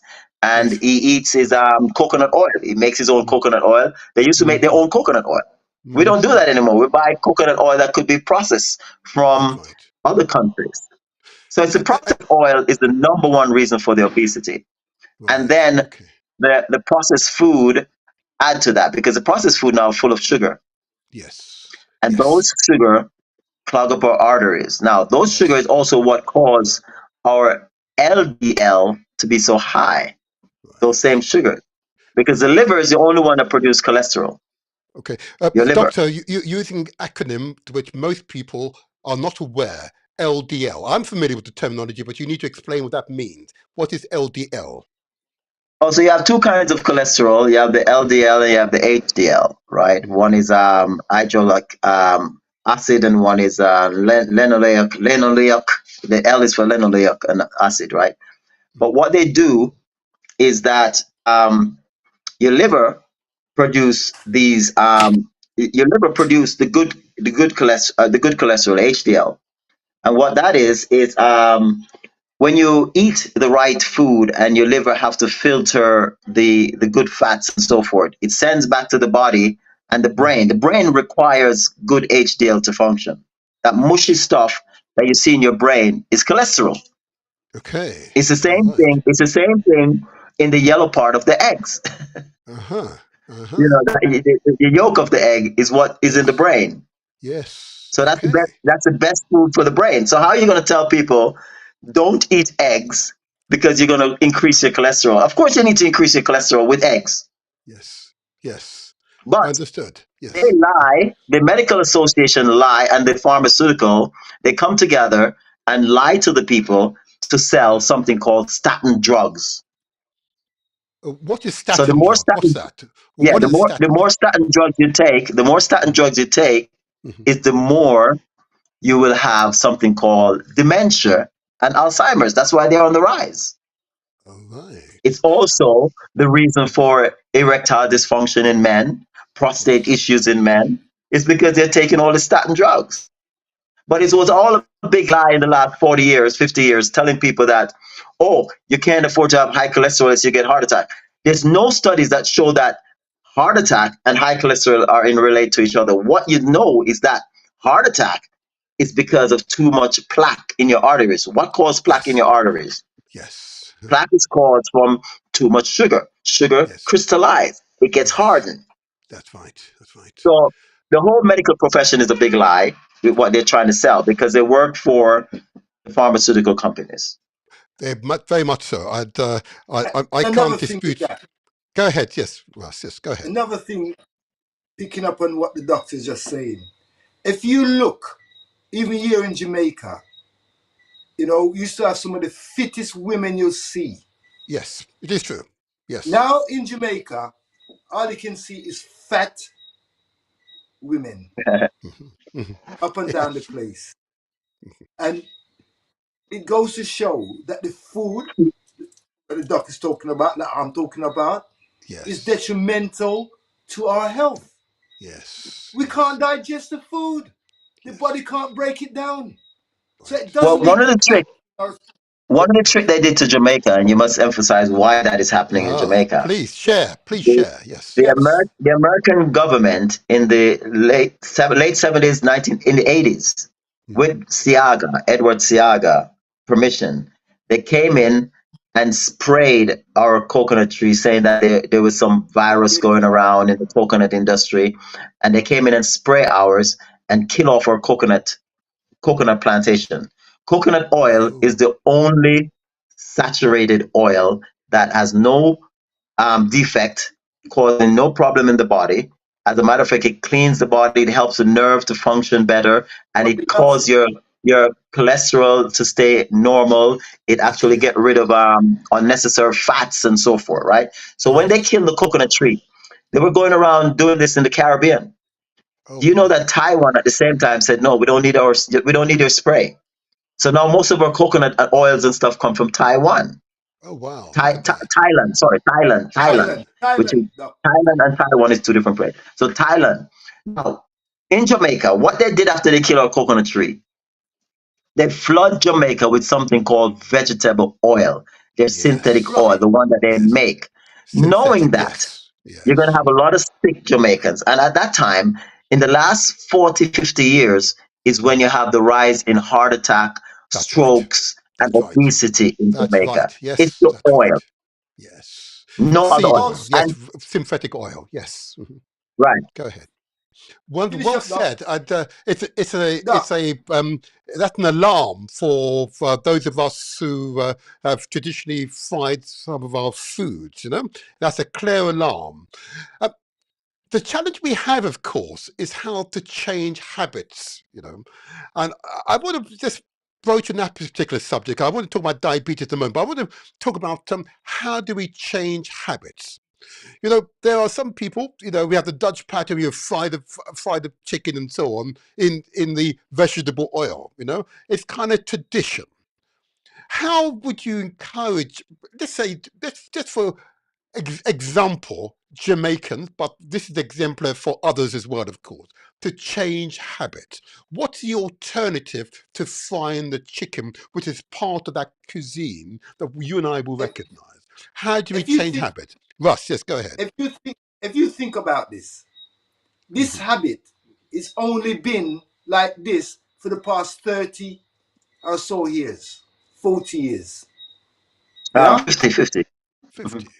In the 80s, in the 80s, they started showing Crisco commercials, marketing heavily for frying chicken. The best way to fry chicken is vegetable oil. So that was when I first got to the United States. I remember seeing that ad, and it looked so beautiful. They used this blonde, white actress, and everybody was, you know, and everything was clean and white. And the chicken, they open it up and they show you the white meat after you fry it, deep fry. Yeah. So that's about 50 years now, 60 years actually. No, 50. Okay. 50. So they have changed the way we look at things in the last 50 to 60 years. And it was a brainwash. Now, the change it would be is going back to a more traditional live it.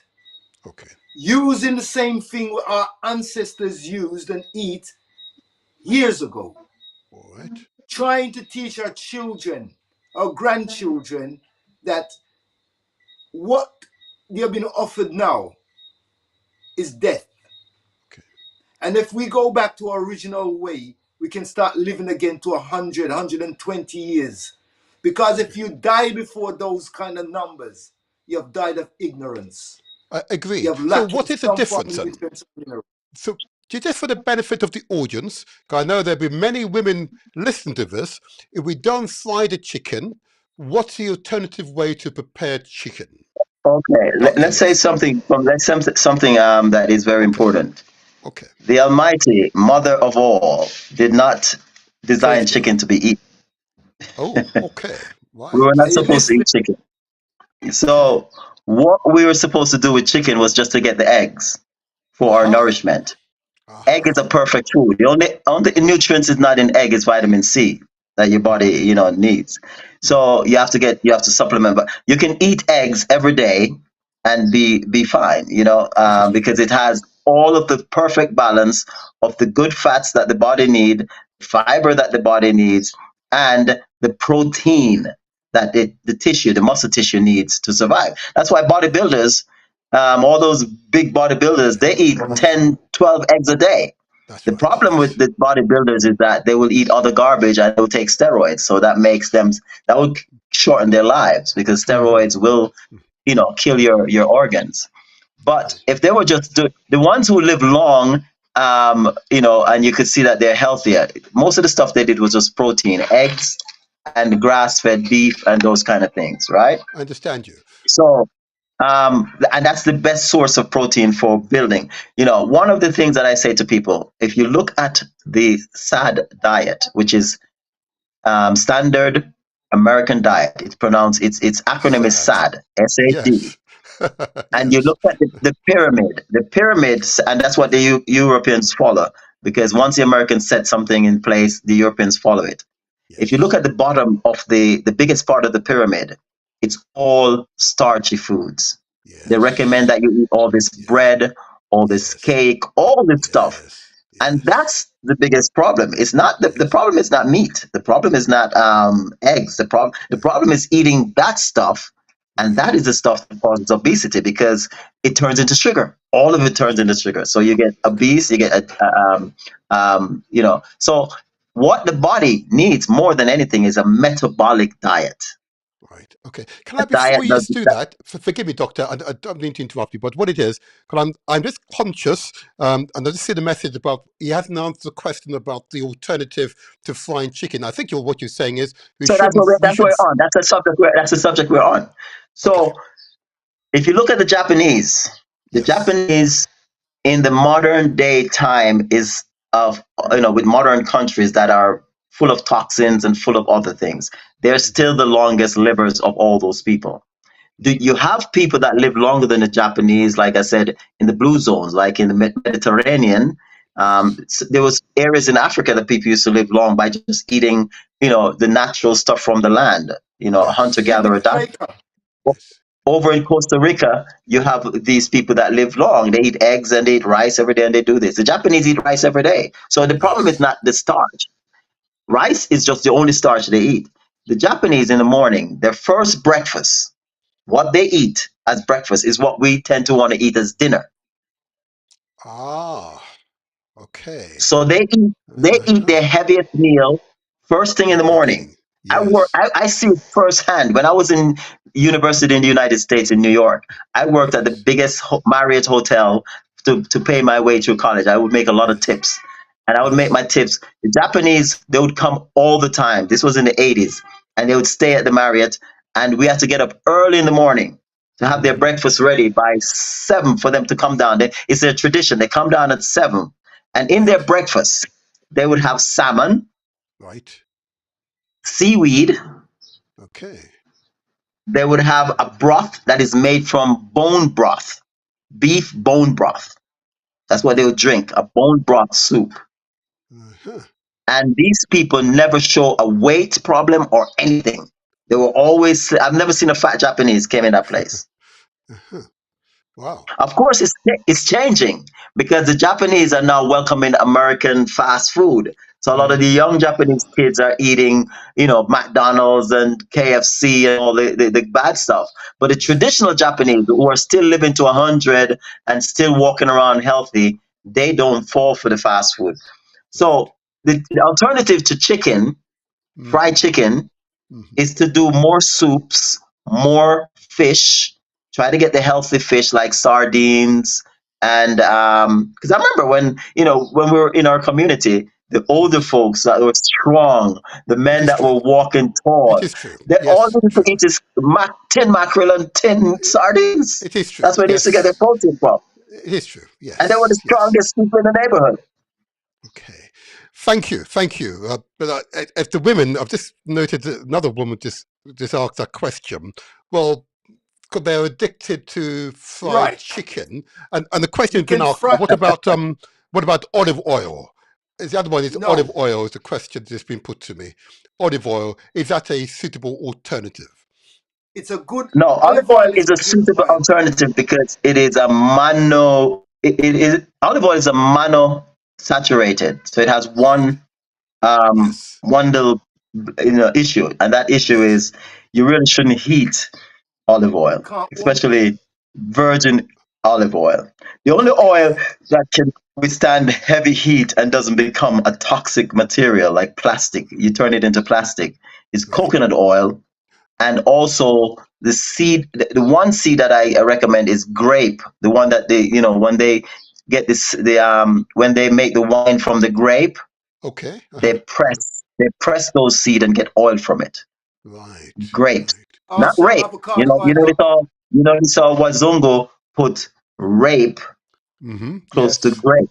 So a lot of Yes. people are eating rape seed, think they're eating a healthy oil. No, you're getting No. raped. That's all you're getting. Okay. We don't want to say that word here on YouTube. They don't like that word, but anyway. Okay. There's That's there's another. helpful. That's very helpful. If, Stop a minute, doc. okay. Martin, there's another oil we can use. It's called avocado oil. Aha. Okay. It's a But you nice Excellent. cannot oil you to cannot fry. heat it too much.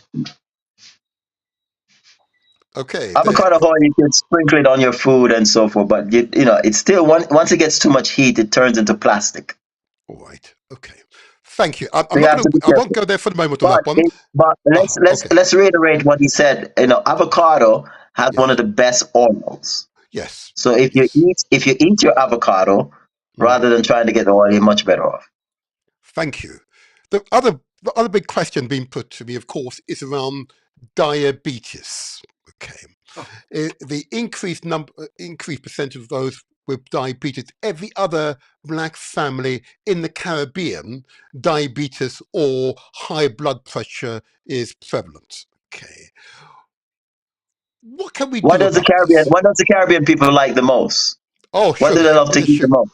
It's the sugar. The No, not sugar. sugar. No. They ice. love Oh, bread. They love oh, bread. bread. They It is love true. they love Hardo. they Yes. love Okay. cake. They love Yes. all those things, and all those things Mhm. turn into sugar. You're right.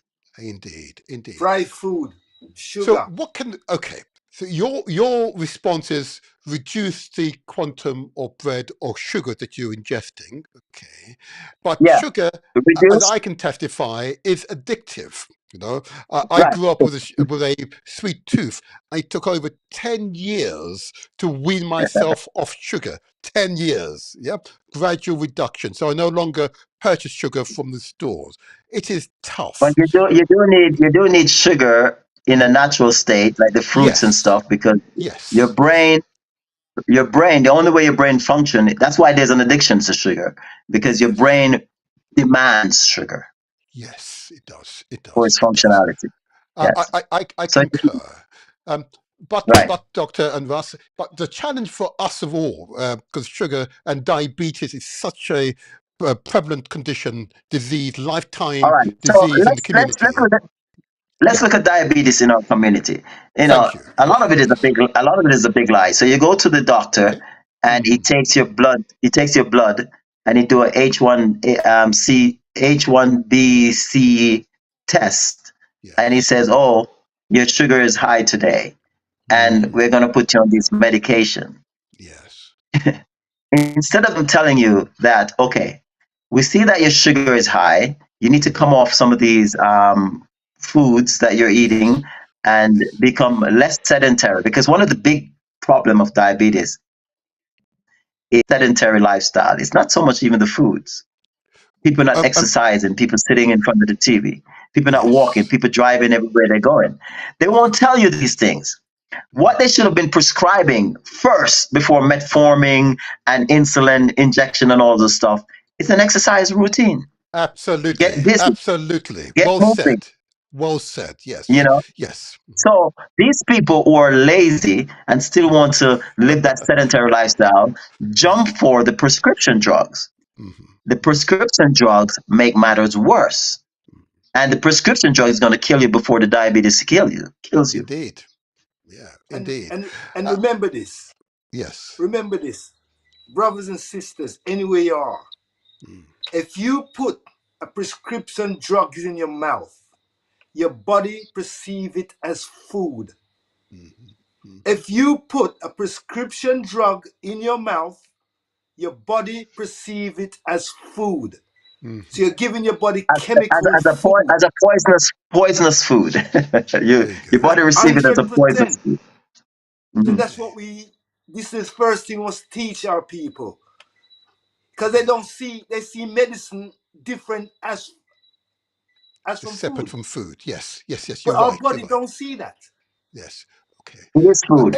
And let me tell you one of the big secrets of these pharmaceutical companies. They tend to tell you cannot eat salt. Yes. Hey. Yes. And they said to you that salt is the biggest problem. So if you want to keep your blood pressure down and all that stuff, take our medication and stay off the salt. What is the main all right, first of all, when you have a stroke or a heart attack and you're heading to the hospital, what do you think that saline bag that they hook up in the ambulance that they put into you right away, what do you think that is? Saline. Saline. It's it's 9,000 millimeter of salt. Okay. So salt is actually the cure. What do you think? If you look at the medication they're giving you for high blood pressure, it's sodium again. The number one mineral that your body needs is sodium to live healthy, for your heart to function properly, your kidneys to function properly, and your liver to function properly. It's sodium. What is sodium? Sodium is salt. Salt, yes. So they know this. So what they've done with the medical association is tell the medical association that tell the people that they should stay off salt, so we could make it in a package and make it very expensive for them, so we all make money. So every time you prescribe a sodium-based type of medication, you make a certain percentage. So the bottom line is all about money, why they're hurting us also, why even we have a pandemic. And to be clear, Doctor, just to be clear, so just so we're clear, when we describe salt, is it mineral salt, in other words, those mineral salts, or the plain white salt that is particularly found in plain white salt? The plain white salt was Rockefeller's idea of poison. The plain white salt you see there there's a lot of things added to it, like mercury. There's things added to it like aluminum, cadmium. So that plain white salt will make you sick. Yes. So you have to go to get the mineral salts from them that they know is the healing force. That's right. Yes.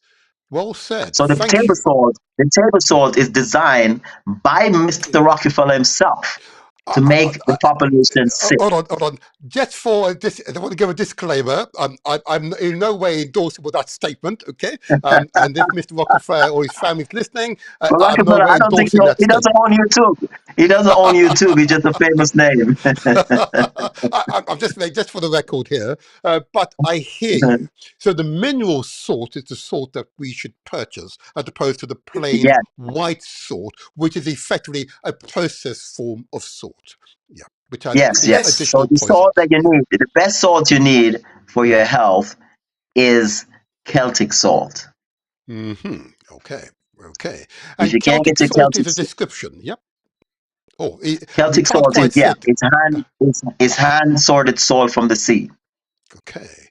Thank you. And it's useful reference point for the audience who are listening here. And the last question on the issue of diabetes. Yes, we see that. Thank you, Russ. We see it. It's grey, right? It's not white. You use Celtic salt. I want to just tackle we're talking about both from diabetes and high blood pressure simultaneously at the moment. I just want to make sure it's clear from the audience point of view what you're saying in relation to both conditions. Doctor, in relation to high blood pressure, let's talk about high blood pressure for a moment. We call them cousin condition. They're from the same root problem, the same insulin resistance problem. That means you damage your endocrine system, you cannot produce the insulin, and so two of the disease you're going to get is high blood pressure, Yes. high cholesterol, Yes. and diabetes. All three of them related to the same disease, insulin resistance problem. Okay. Now then, I want to just spend, if I may, the last few minutes is really just talking about the change lifestyle. And if I were to ask you, if I start with you, Dr. Aubrey, if I were to ask you, what do you intend to eat today? What would be your response? What would you have for your breakfast, for your lunch, maybe mid-afternoon brunch and evening meal? What would be your typical day? Please share with us, because you're our example, you see. So come on. Here we go. So this morning, I was planning, when I got up this morning, I was going to make myself, because I fluctuate. I think you need to balance your livet with at least 3, 4, 5 vegetarian meals a week. Mhm. And you mix it up with the metabolic diet and metabolic livet.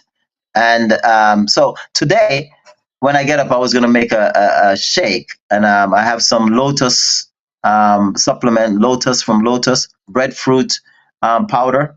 So that shake would consist of Lotus, which we call stinking toe in Jamaica, the powder, Yes. breadfruit powder, and then I'm going to add fruits like some blueberries. Okay. I do have some. I have some raspberry, which is a red one, but it got spoiled, so I'm gonna have to put in maybe some pineapple. I do have some cherries, but in the morning you need that heavy energy, fruits and good protein from natural sources. Right. You know, Yes. and then I'll put an avocado in it, half an avocado, because avocado is very rich in healthy protein and healthy oils. Yes. All right. And then I will take a supplement of a balanced oil, which is an oil between different fish oils mixed with a little bit of olive oil. So that's a balanced oil. You need to get that every day in your body. We have that. I have that available. So if my patients or any of your listeners need that, they just contact me and I'll tell them how to get that balanced oil. But that balanced oil is most important, along with that natural protein, natural energy source of fruits, and you blend them together. Now, be careful you don't blend certain fruits with certain fruits. Watermelon and most of the melons, like papayas and stuff, must be eating singular. So you don't want to blend them up with different stuff, because they are diuretic and they will fester in your stomach and cause other issues, even to the point of stomach cancer, because when they fester, they cause a cesspool. Right. So Yeah, I parasites, Yes. all right. So you have to be careful what fruits you're eating in the morning. Also, when you're doing a Okay. mixed up, when you're doing So that's when the you're doing a morning. smoothie. Okay, so that's the morning. What for lunch? Or do you have a mid-morning brunch, or do you go straight to lunch? So usually when I eat my, if I even in the morning, if I do a beef broth, Okay. just the broth with I put my eggs and my vegetables and all that stuff in it. I tend to not want to eat. That's why the Japanese, they don't eat, they don't snack in between and stuff. And Okay. Yes. maybe a few hours later I might have a salad. A salad in the evening is always important, like a vegetable salad with some sardines or whatever your favorite protein is. You can have that for dinner, but Yes. nothing heavy as the morning, because you stop working, your body's getting slowing down, your digestive system is slowing down. So why go and have a heavy dinner with steak and all this stuff and salmon? You're hurting yourself, and rice and all these things, and that's what the Western diet has been doing to people, hurting them, Right. because Well they said. get up in the Well morning said. and have a Yes. cereal, a cereal. This is what they'll do. They get up in the morning and have Kellogg cereal, right? Oh yes. Sugar. No nutrients, and then they go to work and work 8 hours and eat something in the middle of the day, maybe a big lunch, yeah, which is good for energy, and then they come home and eat a bigger dinner than lunch.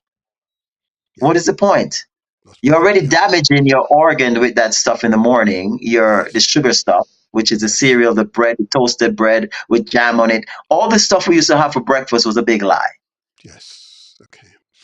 These are very important lessons that here we are. I've got a wow from a young lady who's listening to you at the moment. Okay, wow. They definitely want to reach out to you. But before you go, I did want to put the same question to Russ Alkaline here. And you may want to, Russ, refer us to some of your tonics and how people can contact you. Go ahead. What do you eat today? What will you be eating today? I'll be having plantain porridge. Plantain porridge. Why? It's been a long time since I had that. Oh my gosh. Yeah, Oh, I envy you already. I'd have cinnamon in it. Okay. Cinnamon is very good for your body. Yes. Beautiful. Yes. Yeah. And that's what I would start off with. It's probably some fruits. I'm in the West Indies now, so anything I can get my hands on, I'll have. I don't eat a lot of food right through the day. Yes, this is true. In the day, I might have some coconut water, to give me some energy. And in the evening, I might have like anything to do with some salad type of food. Yes, plant. Yes. That's what I would have. But I want to step back 1 second. Okay. You're talking about diabetes and the epidemic they say is in our community. And people are frightened when they hear these things. Yes. Because the European will tell you, you'll be on these for the rest of your life. Indeed. Yep. That's what you've been told. Yes. Majority of people start panicking straight away. That's right. But the doctor is there, I'm here. And there's so much things we can do to take you off these medication and get your body to start creating its own insulin again. Yes. Because that's what it is. The body stop creating insulin. Insulin we know we need to put the nutrients and minerals around our body. Indeed. And if that's not happening, there's a blockage. There's not happening, something is stopping that from happening.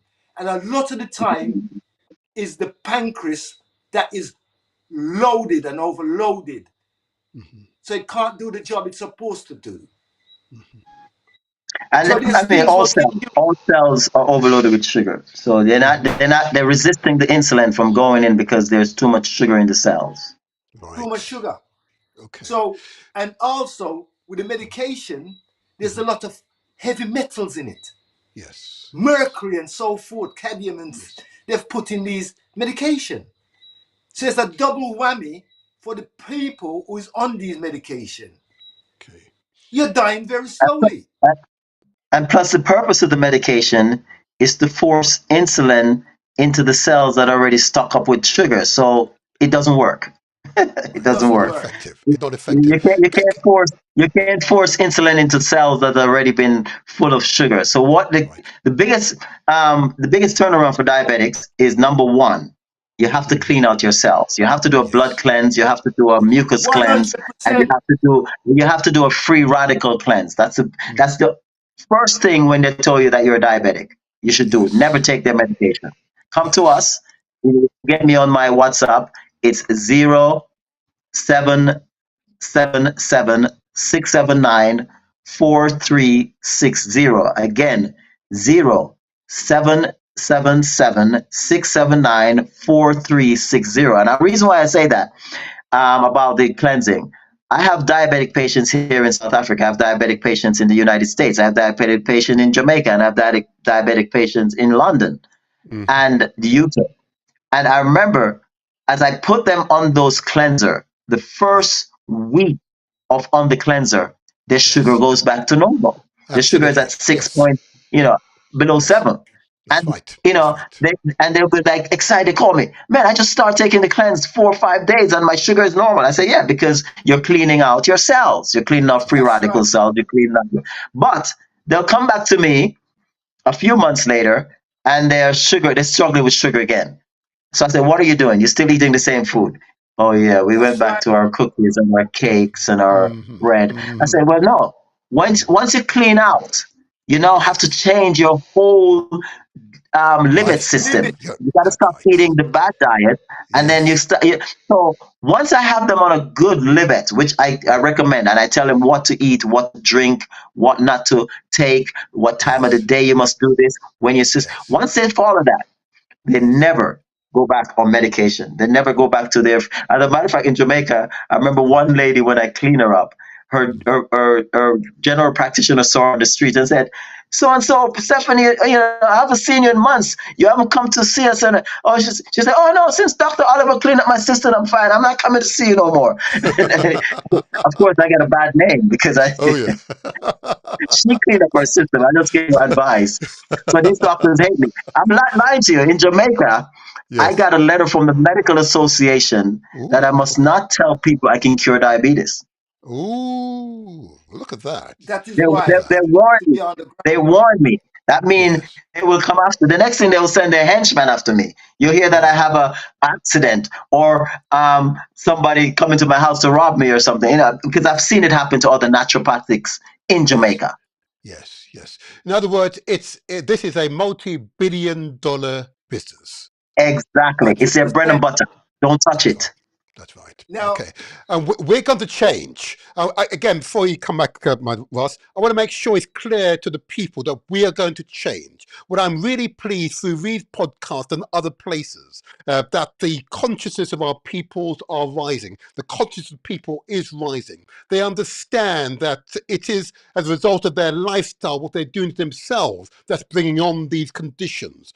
And those Exactly. members of the community are ready for the change to make a difference in their lives because they want to be happy. They want to live long, healthy, fruitful lives. Although when you're in that mindset, then they're ready to receive these messages. Okay, and increasing numbers of our people are ready to receive these messages. Boy, praise the Rastafari, and we will so certainly, most certainly succeed. Most certainly succeed.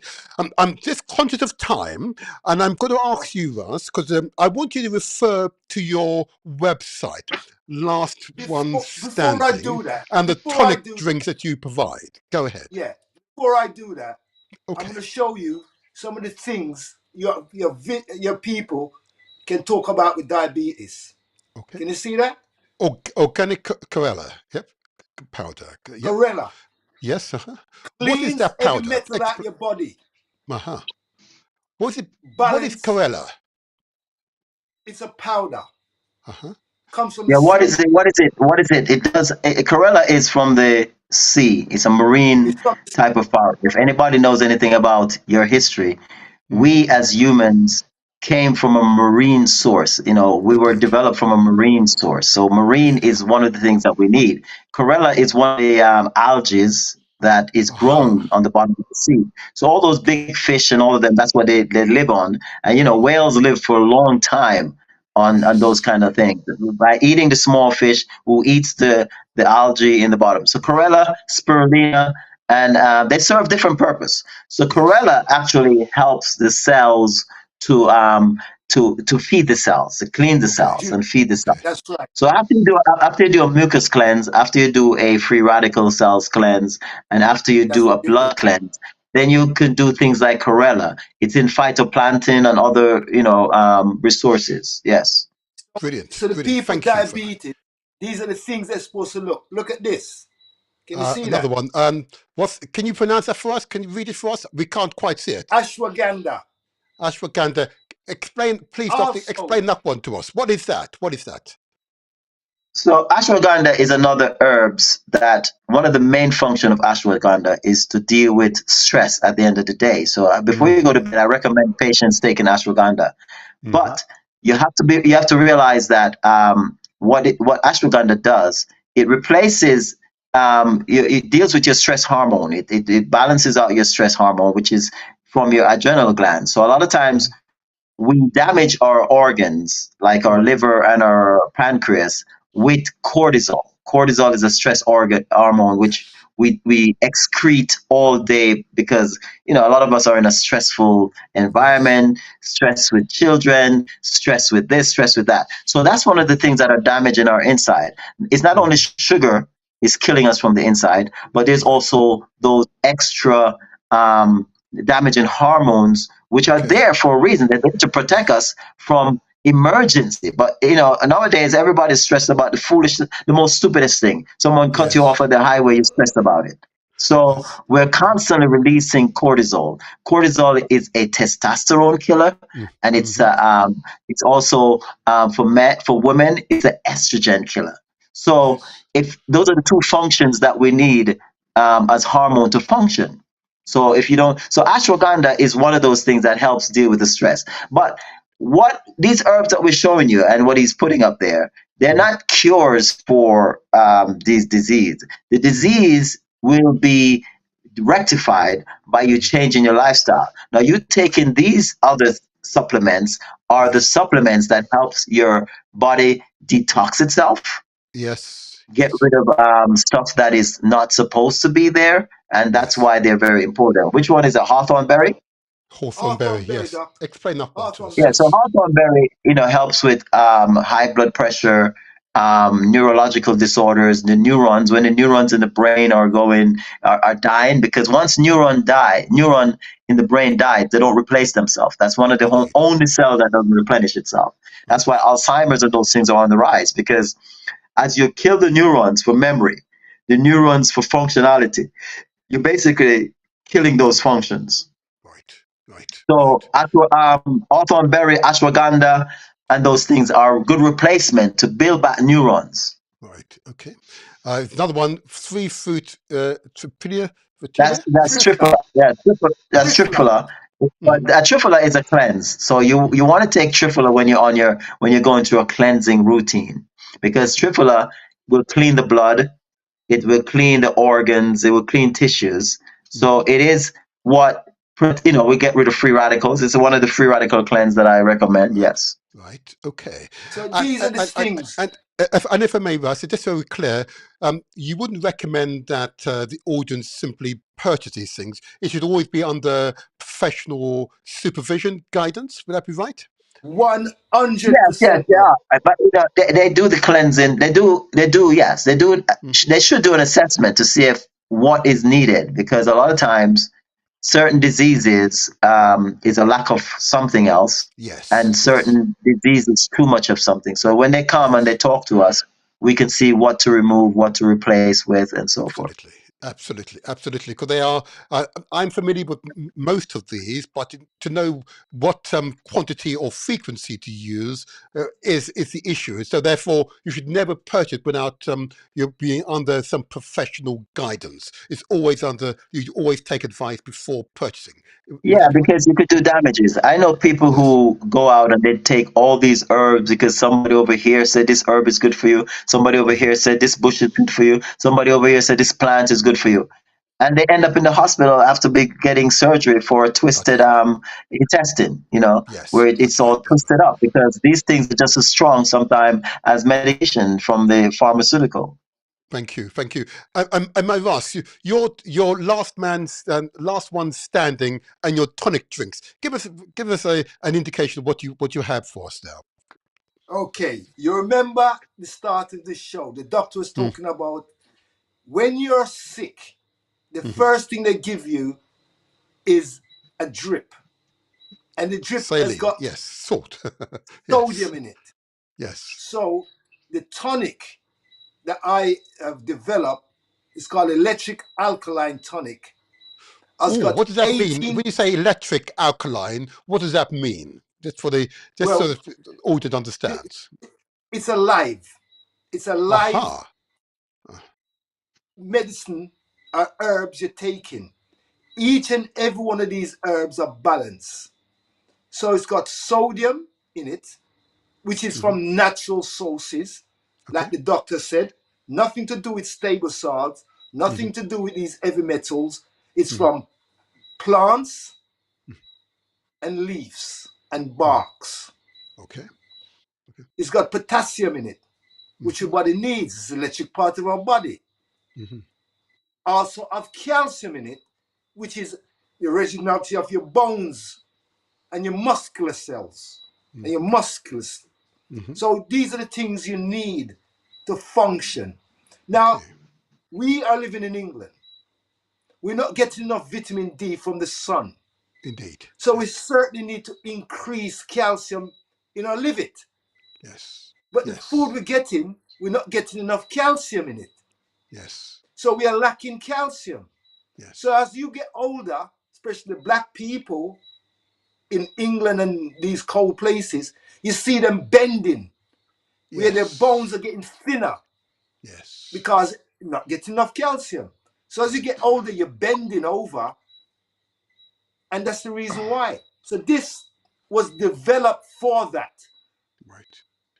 Okay. To increase calcium in your diet. So one shot of the electric alkaline tonic is half your daily calcium needs.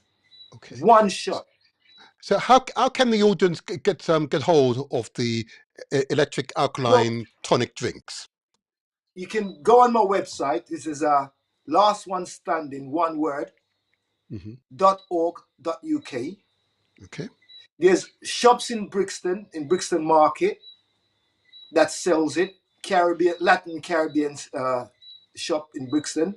There's shops in Thornton Heath, Herbalife. We is at Cosmic in Romford Road. There's Winties in Forest Gate. These are areas where people know these places. Yes, There's Soulful in London. Yes. Pharmacy in Leytonstone. There's Tree of Life in Seven Sisters Road. So there's loads of places. And you can go on my website and you see the addresses. There's Barking Road. There's other places, you know. And you can get hold of me. Okay. You can get hold of me and 0794 991 8424. Thank you. There you go. This is some of me. That's me and some of the products that we produce. Yes. Irish moss, sorrel, lemonade. These are all natural herbs, natural. Wonderful. Drinks so that Irish we moss, produce. sorrel, lemonade, alkaline tonic. Wow, this is good. Yes. And of course, the public, of course, can also obtain those. I recognize it. Every Jamaican will recognize it. The Cersei, which is a must. I see the daisies, the soursop leaves. Oh gosh, another one. Yep. Spiced leaf herbs, the sweet broom, the toyu, and of course the eucalyptus herbs, which is very, very important. Very, very important. And we have just very, very good. We have just come out. I've just come out with another one called the Parasite and Worm Cleanser. Because is it on your website? When you do a cleanse, brothers and sisters, doing a cleanse is fine. But we need to get rid of the worms, the parasite, the fungus. Yes. The bacteria. Yes. And the viruses in our body. So doing a cleanse is so one thing. If you're doing a cleanse, you especially a mucus cleanse. A mucus cleanse does all of that because it is what causes the mucus in the gut, is the parasites, the antigens, and the pathogens. So you will be cleaning those things. Now, what you have to be careful of is that you make sure the ingredients in these cleanse consist of something that kills the babies, the eggs, and the adult parasites. Okay. And that's the reason why I've invented that, to get rid of those. Because you can have a cleanse and the eggs are left there. So after a few weeks, it comes back. So the problem it's good to yeah, go ahead. Yeah. Okay. So the problem is not solved. So this is what it's all about. It's about balancing and understanding how the body works and how for we to deal with the body. Okay. You know? So the website address that I have on the screen, it's www.lastonesstanding.org.uk. Lastonesstanding.org.uk. There you are. I put it on the screen for you. I knew you'd enjoy that. Go back here now. Now, back on the screen. Just one warning, because we do have a lot of kidney problems because of in our community. That's one of the biggest problem, and it's because in your kidneys there is about 3 different pumps, and they run on sodium. So by, you're eating the bad sodium, you destroy those pumps. They need real sodium. So that's good. But they can also be destroyed by too much potassium. So Okay. we have to be very careful that if we have a kidney problem right now, you cannot take anything with a heavy potassium in it. Hmm. Thank you for that. 100%. Which is why I want to keep reiterating for members of the audience, always seek out professional advice before making these purchases. Get the assessment first of all to determine what it is you Exactly. need. Thank you. Okay. Exactly. I think we're almost at a close now because you've shared an awful lot of information. Um, I, I want to conclude by saying this. It's what both of you are exemplifying is our African traditional medications, traditional medicine, which has enabled us to survive for hundreds, thousands, if not millions of years. And it was interesting as we began before you arrived, Doctor, that the Russ was reminding us that it's his family tradition. It is handed down from one generation to the other. The knowledge of how to use plants, which is essentially food, to cure our bodily, indeed mental, and sometimes spiritual maladies. Okay. And it's that knowledge that is profound and it permeates throughout our communities. So what we're doing today is giving you but an example of that knowledge, that obvious knowledge that's enabled us to survive for so long. And we should, of course, be always wary of new chemicals that are simply a patented chemical of the original active ingredients of the plants that we've discussed today. Okay, because that's how the pharmaceutical industry survives. Okay, now I've not And had the again, go we have ahead. to remember Hmm. that the body's healing is, it's just that we give it the right impetus to do that. The body will heal itself, and we cannot, we none of us can do it actually more than just Yes, provide the right nutrients, because a lot of yes, time it's yes, a lack of minerals. And which yes, mineral is what you need to find out when you come to get your assessment. What yes, mineral is my body lacking? Is it sodium, yes, potassium? Is it yes, selenium? Selenium is one of the yes. most powerful mineral that, and we don't even talk about that. And it's needed in every cell function. Vitamin Hmm. D is not a vitamin; it's actually a hormone. So Hormone. every cells need that hormone to function, Hmm. along with insulin. Every cell need insulin to function. Yes, Then you have yes. hormones. You have tons of hormone. You have about 32 different hormones that the body needs to function. So when you come, you're getting an assessment, because the body is, one cell in the body is as complicated as a Mercedes AMG. Absolutely. Just one So cell. This that's is why, one cell. Remember. that's why you need the right, you need the right body mechanics. Yes. Well said. I love that analogy. Love that And analogy. Okay. also, when you come to us, the Hmm. assessment you get, we are looking on all of your 37 all, organs. all We are looking 47 at organs. 47 organs. 47 organs we're looking at one time. And we're looking at these in a holistic way. We're not looking Yes. in pieces, we're looking at all of it. So we can see the breakdown, and we can see where if you have a problem, we can actually see exactly where the problem lies, where there's Hmm. circulation, where there's your arteries, whatsoever it is, the system that is breaking down, we can actually see what is happening. So that's how we can really deal with any problem you have. Understood. Now, I must say, I didn't actually open the phone line, but I seem to have a few inquiries if I was going to. I wasn't. I figured that we'd almost concluded the interview, but if you're happy for another 5 or 10 minutes to take maybe one or two calls Yeah, we on the take some line. questions. No problem. No problem. Okay, thank you, thank you. In that case, then I will open the phone lines, and I will just put the number on the screen. So the number to call to interact with these inspired African men. The number to call is as follows. It's, if you're in the UK, it's 0208 133 5616. I repeat, if you're in the United Kingdom, it's 02008 133 5616. If you're overseas, of course, you remove the 0, it's +44. Now, I'm going to open the line for 10 minutes, okay, for 10 minutes.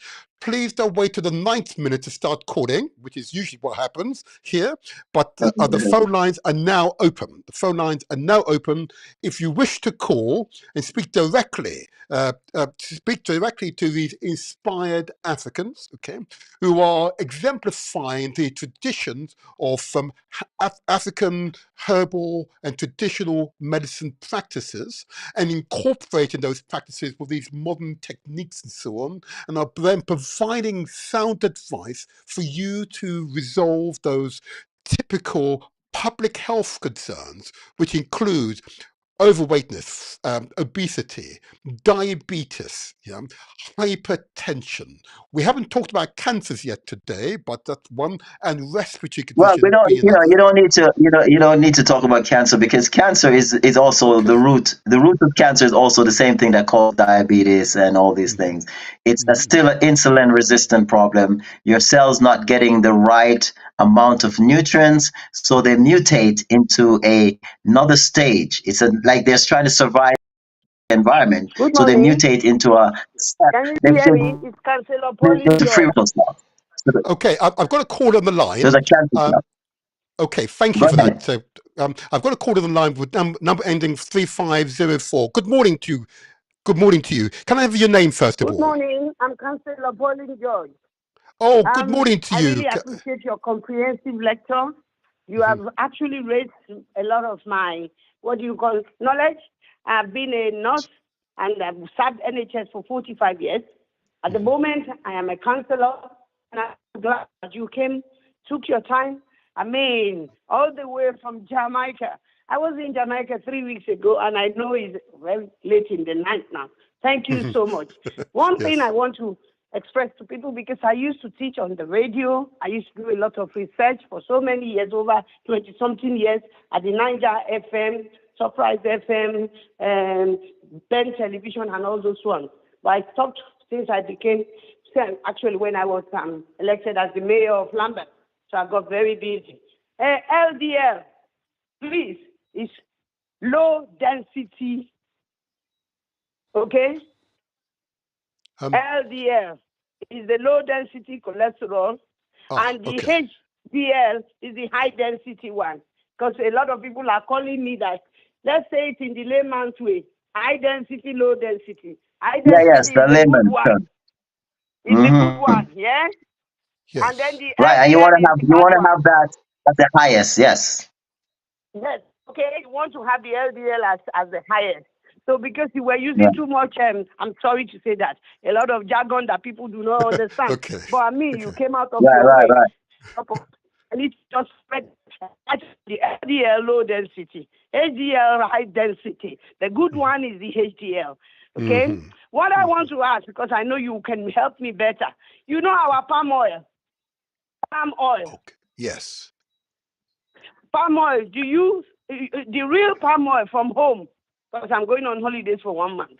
Is it good? Because they keep telling us it's not good. I haven't done any research on that. Can you spread any light on the palm oil? Well, the palm oil, there's a big rise in heart diseases and stuff in Africa in the last 30, 40 years. Most of our men, will die by 50, before 60 from a heart disease. But, they try to blame it, and like what they did in Jamaica, try to blame these issues on our oil, our local oil, like coconut oil and palm oil. But palm oil is one of the healthier oils as far as a seed, because you can actually press oil out of the, so what's causing a lot of one moment, everyone, hold on. Cancer, could you just hold on? He's responding to you. Yeah, go ahead. Yeah, what is causing the premature death in Africa now? It's not palm oil. It's things like Maggi and those synthetic processed food, margarine, butter, vegetable oils, and those things. But palm oil has been around from the beginning of time. Palm oil is like coconut oil. It has it's a little bit better to me to cook with than olive oil, but it's not as good as Thank you. coconut oil, but it's better than vegetable oil. Okay. Thank you. I'm going to do a lot of research on it, but I just wanted you to share your own knowledge on it. And the other one, you've talked about Maggie. The fact is, I tell everyone, they're just killing us with the Maggie. Oh, I'm Yes. sorry. Sorry, I think I may have Maggie lost her. Maggie is what we call the widowmaker. Yes. Sorry, I think we may have just lost her for a second there. I've got another caller on the line, 4391. I'm sorry about that. I think something happened there. Yes, Grand Rising, the motivator, and Grand Rising, Russ Alkaline, and Dr. Jacob. It's Chancellor D here. Mm-hmm. Go ahead. Hey, Chancellor, how are you? Oh, brother. Yes, I'm good, thanks. You know, I haven't heard from you in a while, man. When I get back next week, I want us to sit down again and talk about our show plan. Yes, definitely, most definitely. Anytime, Dr. Jacob. Okay. Unfortunately, my mother's been taken into hospital now. She had a fall and stuff, and I'm kind of grateful that because I know a bit of medical terminology. I was there and stuff, because there was bamboozling. There was bamboozling my rest of my brothers and sisters with this terminology. I just would like you to explain to the listeners, this medical terminology. I really think it's designed to really play on your nerves and get you nervous, because they like to brandish words that most people don't understand it. So I'd like you to explain to the viewers and listeners the difference between chronic and acute. Okay, so in my section, I remember a couple of years ago, I was using I'm trying to build muscles because, as I get older, I want muscles. So one of the things to get your testosterone in order is to build muscles. So what I was doing, I was taking a natural testosterone builder. Natural. They say it's natural plant. And I remember a month into using it, I went to the bathroom from a trip from Jamaica to Kansas City, and I went to the bathroom right off the flight, and I realized I was having problem urinating. So what I did, I flew back the next day to Miami to see my doctor, and he told me it seemed like I've developed prostatitis. He gave me some medication and stuff like that. But I knew how I treat my patients in Jamaica, so I left to Jamaica that same couple of days later, and I went down there and I started drinking certain things and so forth. And I came back to the US a month later, and I saw the doctor, and he said to me, "It appears that you had an acute prostatitis," because now he doesn't see anything. Okay. So he doesn't see the swelling of my prostate. It's all gone because I went and treated myself and came back. So an acute situation is something that can develop overnight. You can have an acute stroke where it's a quick 24-hour stroke and it goes away. And when you get tests and stuff, they don't even see that you had a stroke. So it's something that can happen in the spur of over time, based on certain stress level, based on something you're eating that's not right for you, based on a certain poison. So you get an acute situation. Now, chronic develops over time. And then cancer is a chronic illness. Cancer is a chronic illness. Diabetes is a chronic illness. Certain what we call autoimmune diseases are chronic illnesses, and they happen over time of damage of cells. I mean, cancer is damage of your mitochondria and your those cells and so those are all chronic situation because they happen over a period of time and they set in to your system as a disease, and they become a disease like cancer. It's a disease that is a mutation of your what we call it, your mitochondria, but most importantly your what we call our DNA. It's a damaged DNA. When you damage your DNA, that is chronic because it's hard to reverse damaged DNA. It's hard to reverse neurological issues. So like your mother falling, she probably have a chronic neurological issue where our neurons are not replacing or replenishing or regenerating because they don't. So you have to find another new pathway. So that becomes chronic. Thank you. Yeah. That's very well explained. Thank you, Doctor. That's respond to your question, please, caller. Yes, yeah. Good, Now, well, good. I kind of know it actually, you know, Okay. but I just wanted to because I found with the rest of my family, like when they heard this chronic thing and you know, nervous. and remember they're pushing this assisted assisted passing or dying. Yes. You know, and the next thing they said to my brothers and sisters, like they've got her on the DNR red list. You know, which means do not resuscitate in case you have a heart attack. You know, I mean, I could see why they put her on that list. You know, because like you know, she's in her 90s. She's very frail. She's bedridden and stuff like that. You know, so yeah, to do like heart compression massage, yeah, you know, would create more damage and stuff. You know, but because they dangled this chronic, like they said, chronic kidney problems in at first, they kind of like nudged my brothers and sisters into this, you know, like, oh well, assisted dying kind of position and you know, that kind of thinking, which I think they're doing that with a lot of elderly people.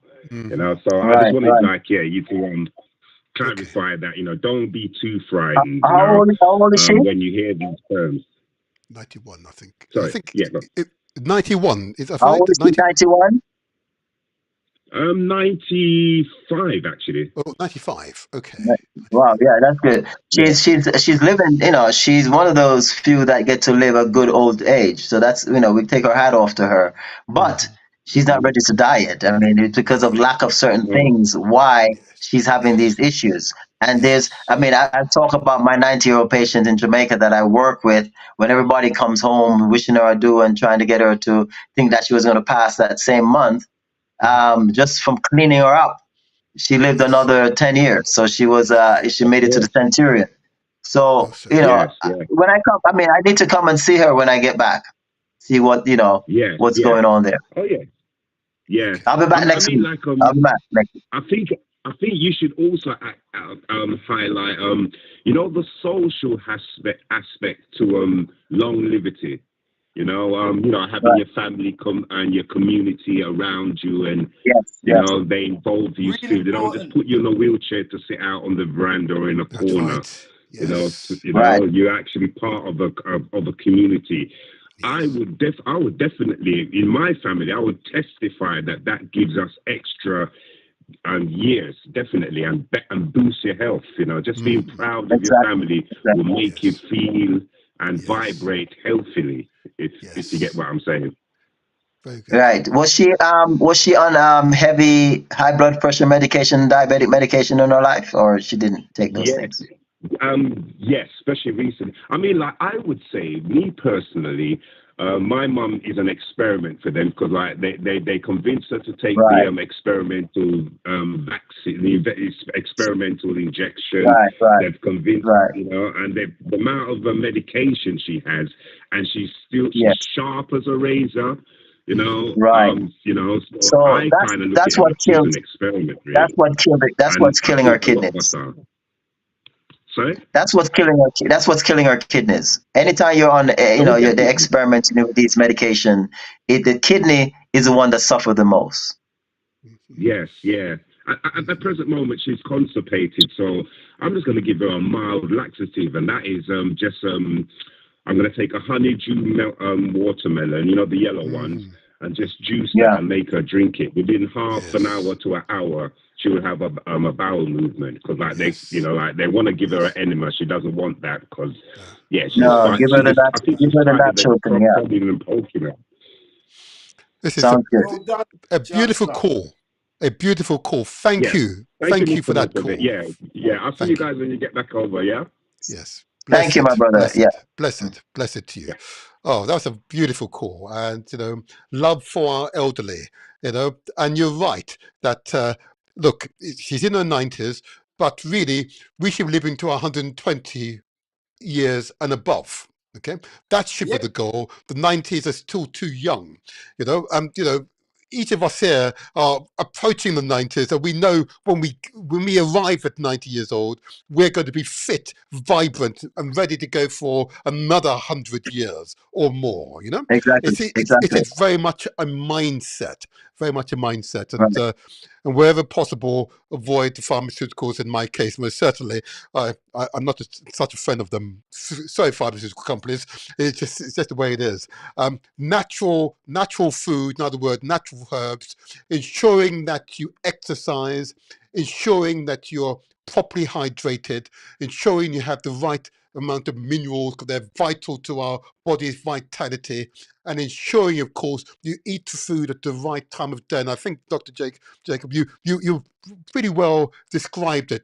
Eating your main food in the mornings, okay, and you eat a light meal in the evening, if at all. And If at all, right? And and go and, ahead. and the fact that you didn't mention, the cancer thing, because the cancer thing is set up by, again, the Rockefeller Foundation about 100 years There ago, you go when again. they realized that.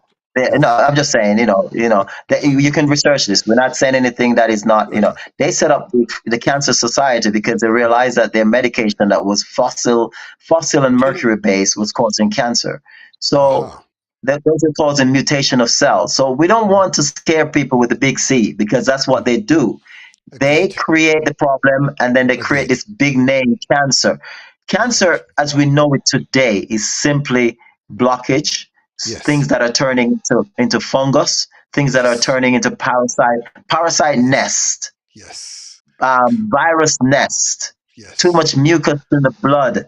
Those are all Yes. what boils down to what cancer is. So Yes, yes. we don't want to elaborate on the big C when we know what the key root of the problem is. Well said. Well said. Well said. Also, Okay, also, Russ. they come up with stage 4 this, stage 3 this. Oh, I don't God. know about the stages or what it means, but what that does to ordinary people, it scared the living daylights out of them. Oh, you got stage 4 cancer. You get frightened.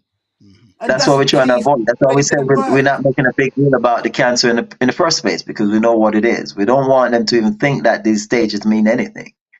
Which is why I don't Nothing. mention it. My last, that's why I don't talk about it, okay? I don't talk about it, because you're right. Because that's the knowledge through my family line. It's understood. It is understood, okay? And in these podcasts, these are information-based, factually based, and they're designed to empower. So you take control of your health and Right, well-being. right, Praise Jah, praise right. Jah. I'm going to Lovely. compliment you both for providing you a rich source of information. We should do it again in a few months' time, because it's quite Yes, evident yes, that there's a thirst for this information. Intuitively, yes. the vast majority of our peoples knows that the current lifestyle is harmful, is damaging, is causing them sickness. And what they want is the right information so they can make the right decision to improve their health. And I'm heartened. Just before this interview, you will have seen I played a recording, primarily of a group of Africans from different parts of the continent and the Caribbean, who've come together in common aim and common purpose to exercise together. They take their blood pressure, they check their sugar levels, just to ensure that together we can make a difference. Because we all work together, we're able to transform our health as a collective mentality. That's true communalism, not communism. Right, Communalism. We take care of each right. other. We're sensitive to each other's needs and wants. Praise be. Is there? And First of all, you if I can go listen to to us on Friday morning on yes, Galaxy. We come and we talk about how the body heal itself. That's what we focus on. Mind, body, and soul is the name of the vibration moment. good. Balancing mind, body, and soul. So you can get us on Galaxy on Friday morning at 9 a.m. London time until about midday. We do 3 hours. But Brilliant, yeah, we'll brilliant. definitely talk about continuing this conversation. I think we need to now focus on helping our people. There's a battle that's going on to annihilate our people, and I think Indeed. we need to take that very seriously, because they're doing it through food science. Yes. And this food science is what's hurting us. It's difficult to argue against that, because it does seem to be self-evident that if you look at the African American population, it has not increased over the past 30 to 40 years.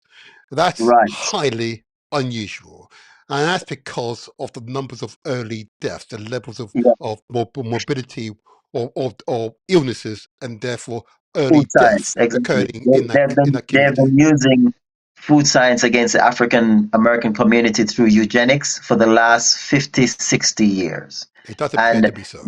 you had an organization that set that up from about 80, 90 years ago. And believe it again, I'm gonna mention names. Ford was a part of it. The lady that started the other organization called Planned Parenthood, I forgot her name. She was a part of it.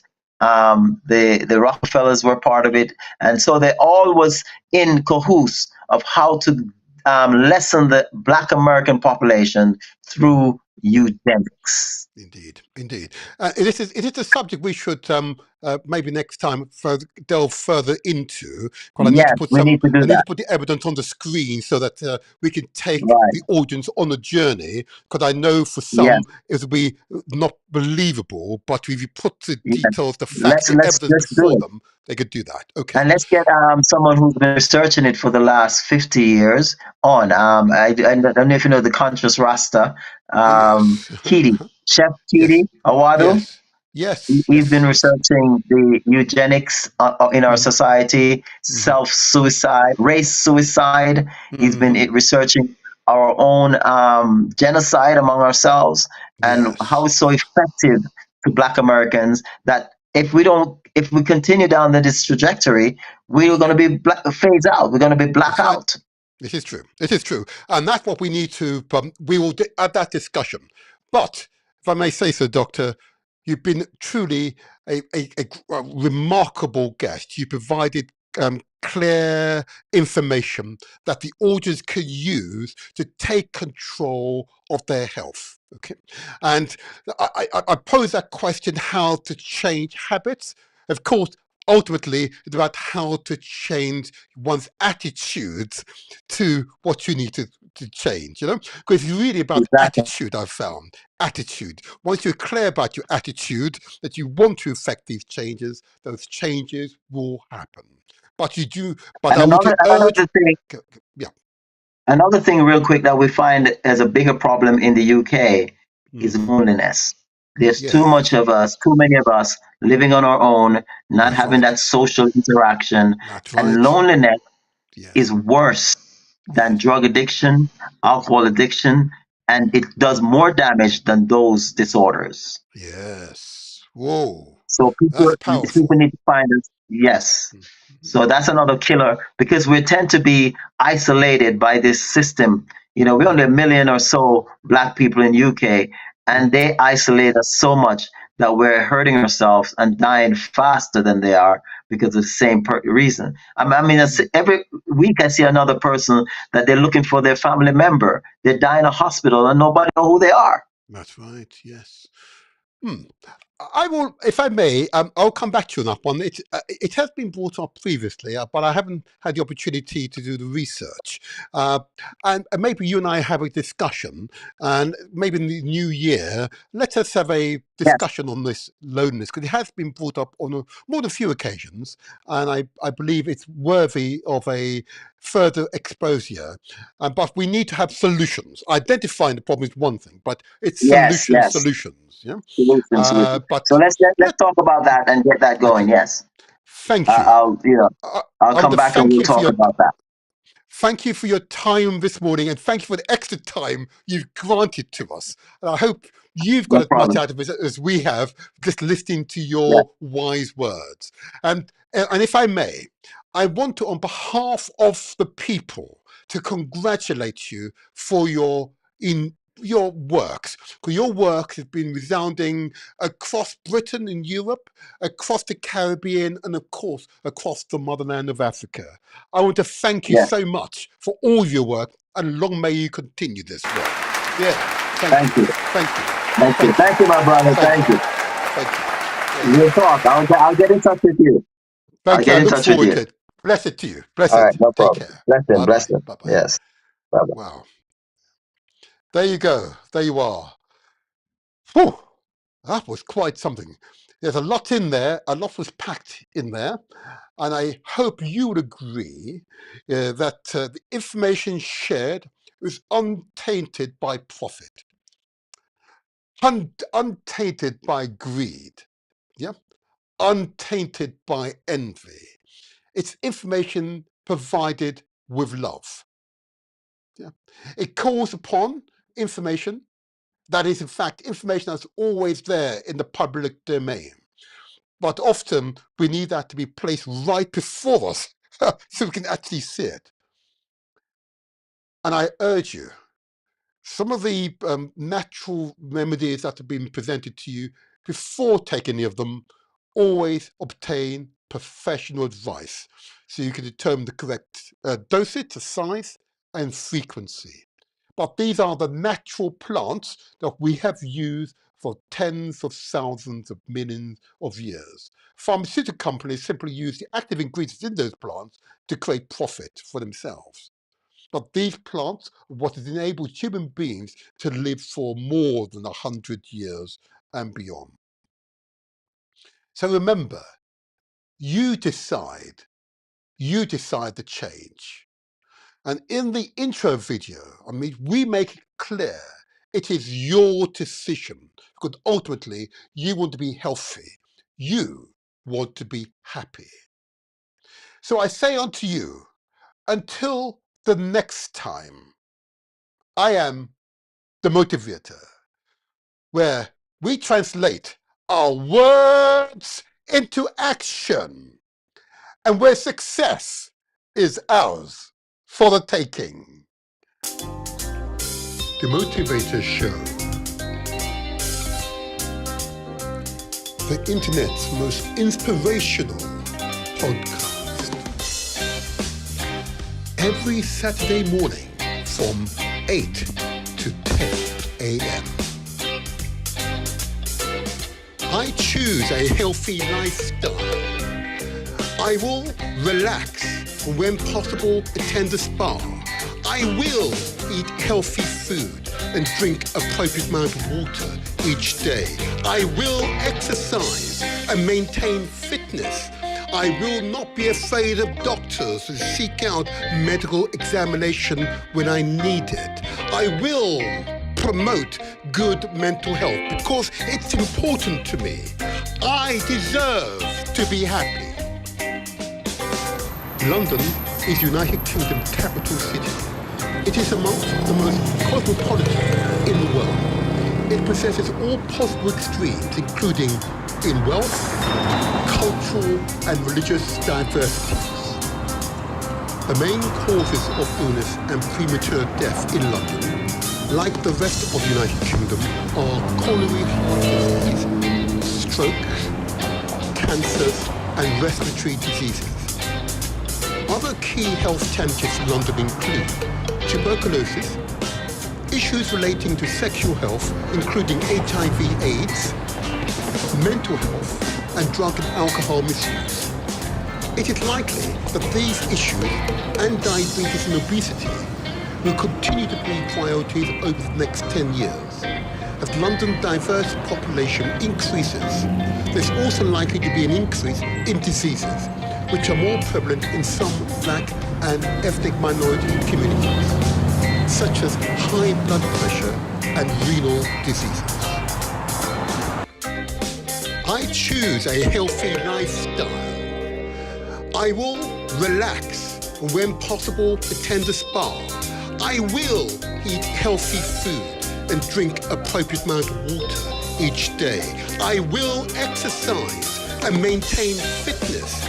I will not be afraid of doctors and seek out medical examination when I need it. I will promote good mental health because it's important to me. I deserve to be happy. London currently has high levels of health inequalities with unacceptable variations in infant mortality and life expectancy across the capital. Tackling these issues is likely to remain a key challenge over the next 10 years.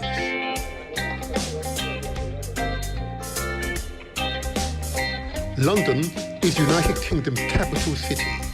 It is amongst the most cosmopolitan in the world.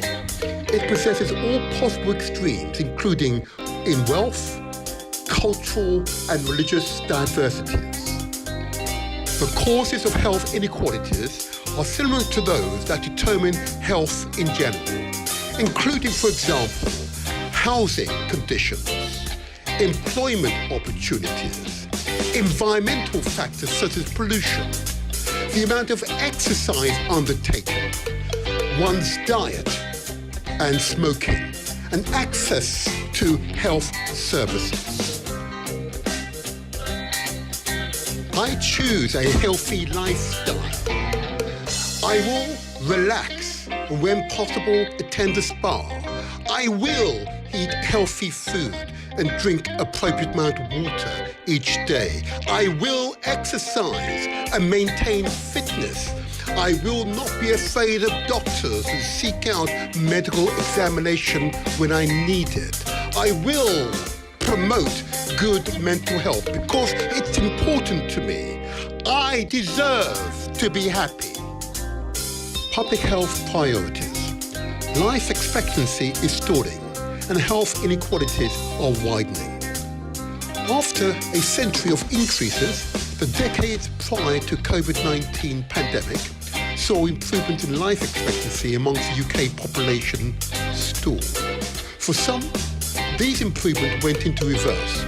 Between 2010 and 2012 and 2016 and 2018, life expectancy among women living in the most deprived 10% of areas of England fell, with the largest increases in the northeast.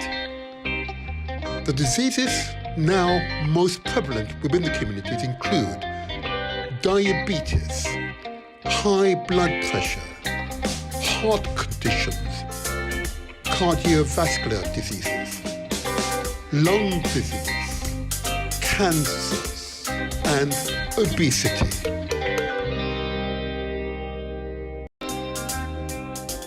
London is United Kingdom's capital city. It is amongst the most cosmopolitan in the world. It possesses all possible extremes, including in wealth, cultural and religious diversities. Professor Kevin Fenton, CBE. Kevin Fenton is the president of the Faculty of Public Health. He's also a senior public health expert and infectious disease epidemiologist who has worked in a variety of public health executive leadership roles across government and academia in the United Kingdom and internationally.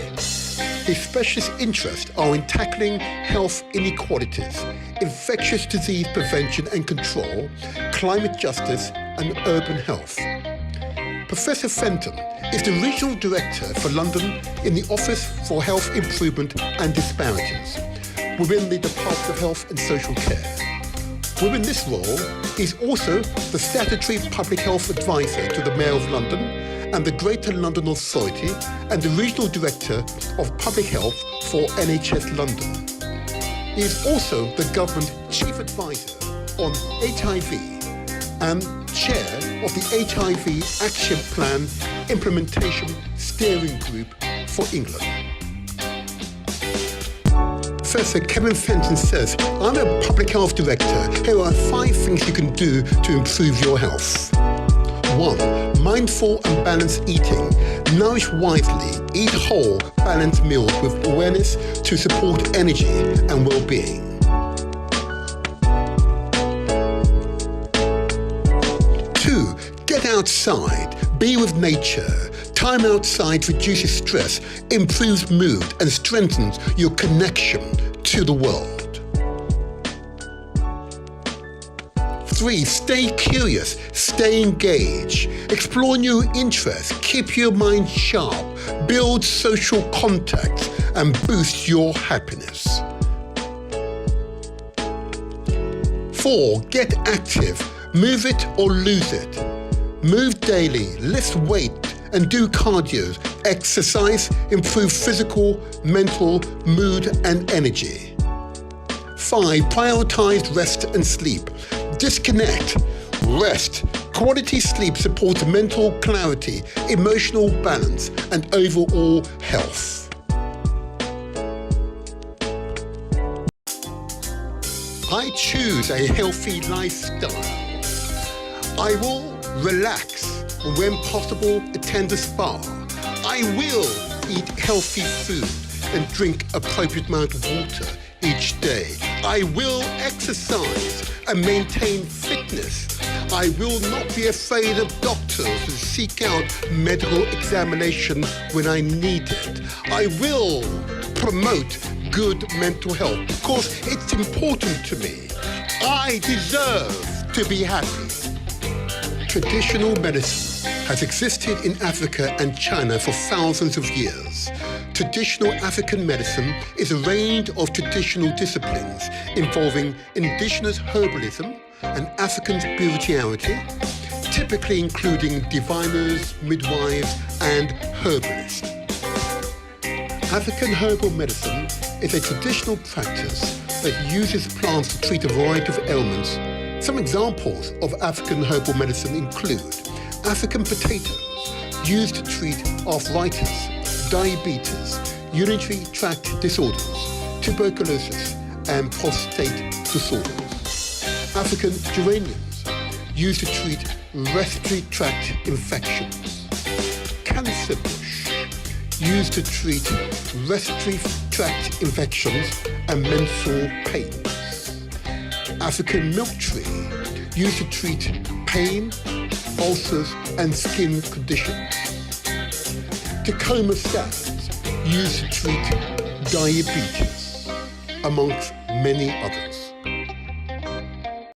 Traditional medicine has existed in Africa and China for thousands of years.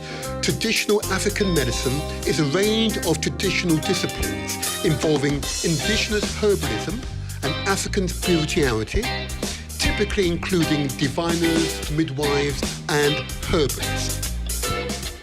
African wild potatoes, used to treat arthritis, diabetes, urinary tract disorders, tuberculosis, and prostate disorders. Pharmaceutical companies have patented some active ingredients to sell for profits. Traditional medicine has existed in Africa and China for thousands of years. Traditional African medicine is a range of traditional disciplines involving indigenous herbalism and African spirituality, typically including diviners, midwives, and herbalists. African milk tree, used to treat pain, ulcers, and skin conditions. Pharmaceutical companies have patented some active ingredients to sell for profits. Traditional medicine has existed in Africa and China for thousands of years. Traditional African medicine is a range of traditional disciplines involving indigenous herbalism and African spirituality, typically including diviners, midwives, and herbalists.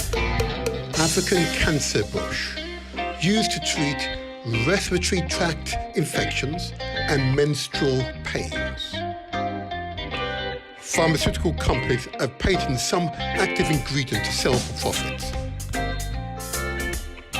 Traditional medicine has existed in Africa and China for thousands of years.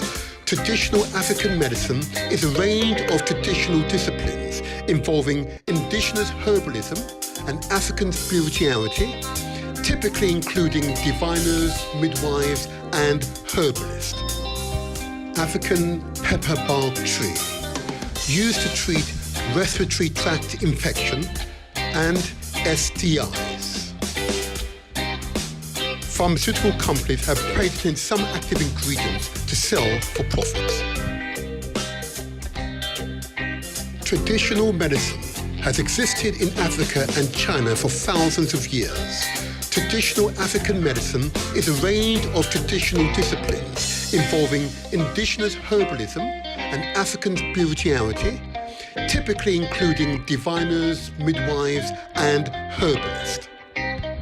Rooibos, or African red tea, used to treat inflammation, high cholesterol, and high blood pressure. Dried can be brewed into a reddish-brown herbal infusion. Pharmaceutical companies have patented some active ingredients to sell for profit. I choose a healthy lifestyle. I will relax, when possible, attend a spa. I will eat healthy food and drink appropriate amount of water each day. I will exercise and maintain fitness. I will not be afraid of doctors and seek out medical examination when I need it. I will promote good mental health because it's important to me. I deserve to be happy. African Traditional Medicine Day on the 23rd of August each year. 25 African Union member states have taken the commendable step by integrating traditional medicine into their health sciences curricula, with 20 of these countries also developing training programs for both traditional health practitioners and health sciences students. These efforts are essential for ensuring that traditional medicine continues to thrive in a scientifically informed and culturally respectful manner.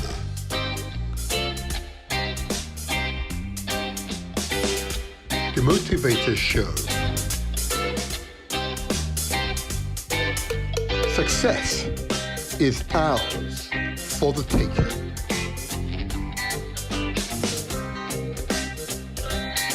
Subscribe to our YouTube channel. It's free. Press the like button and don't forget to leave a comment.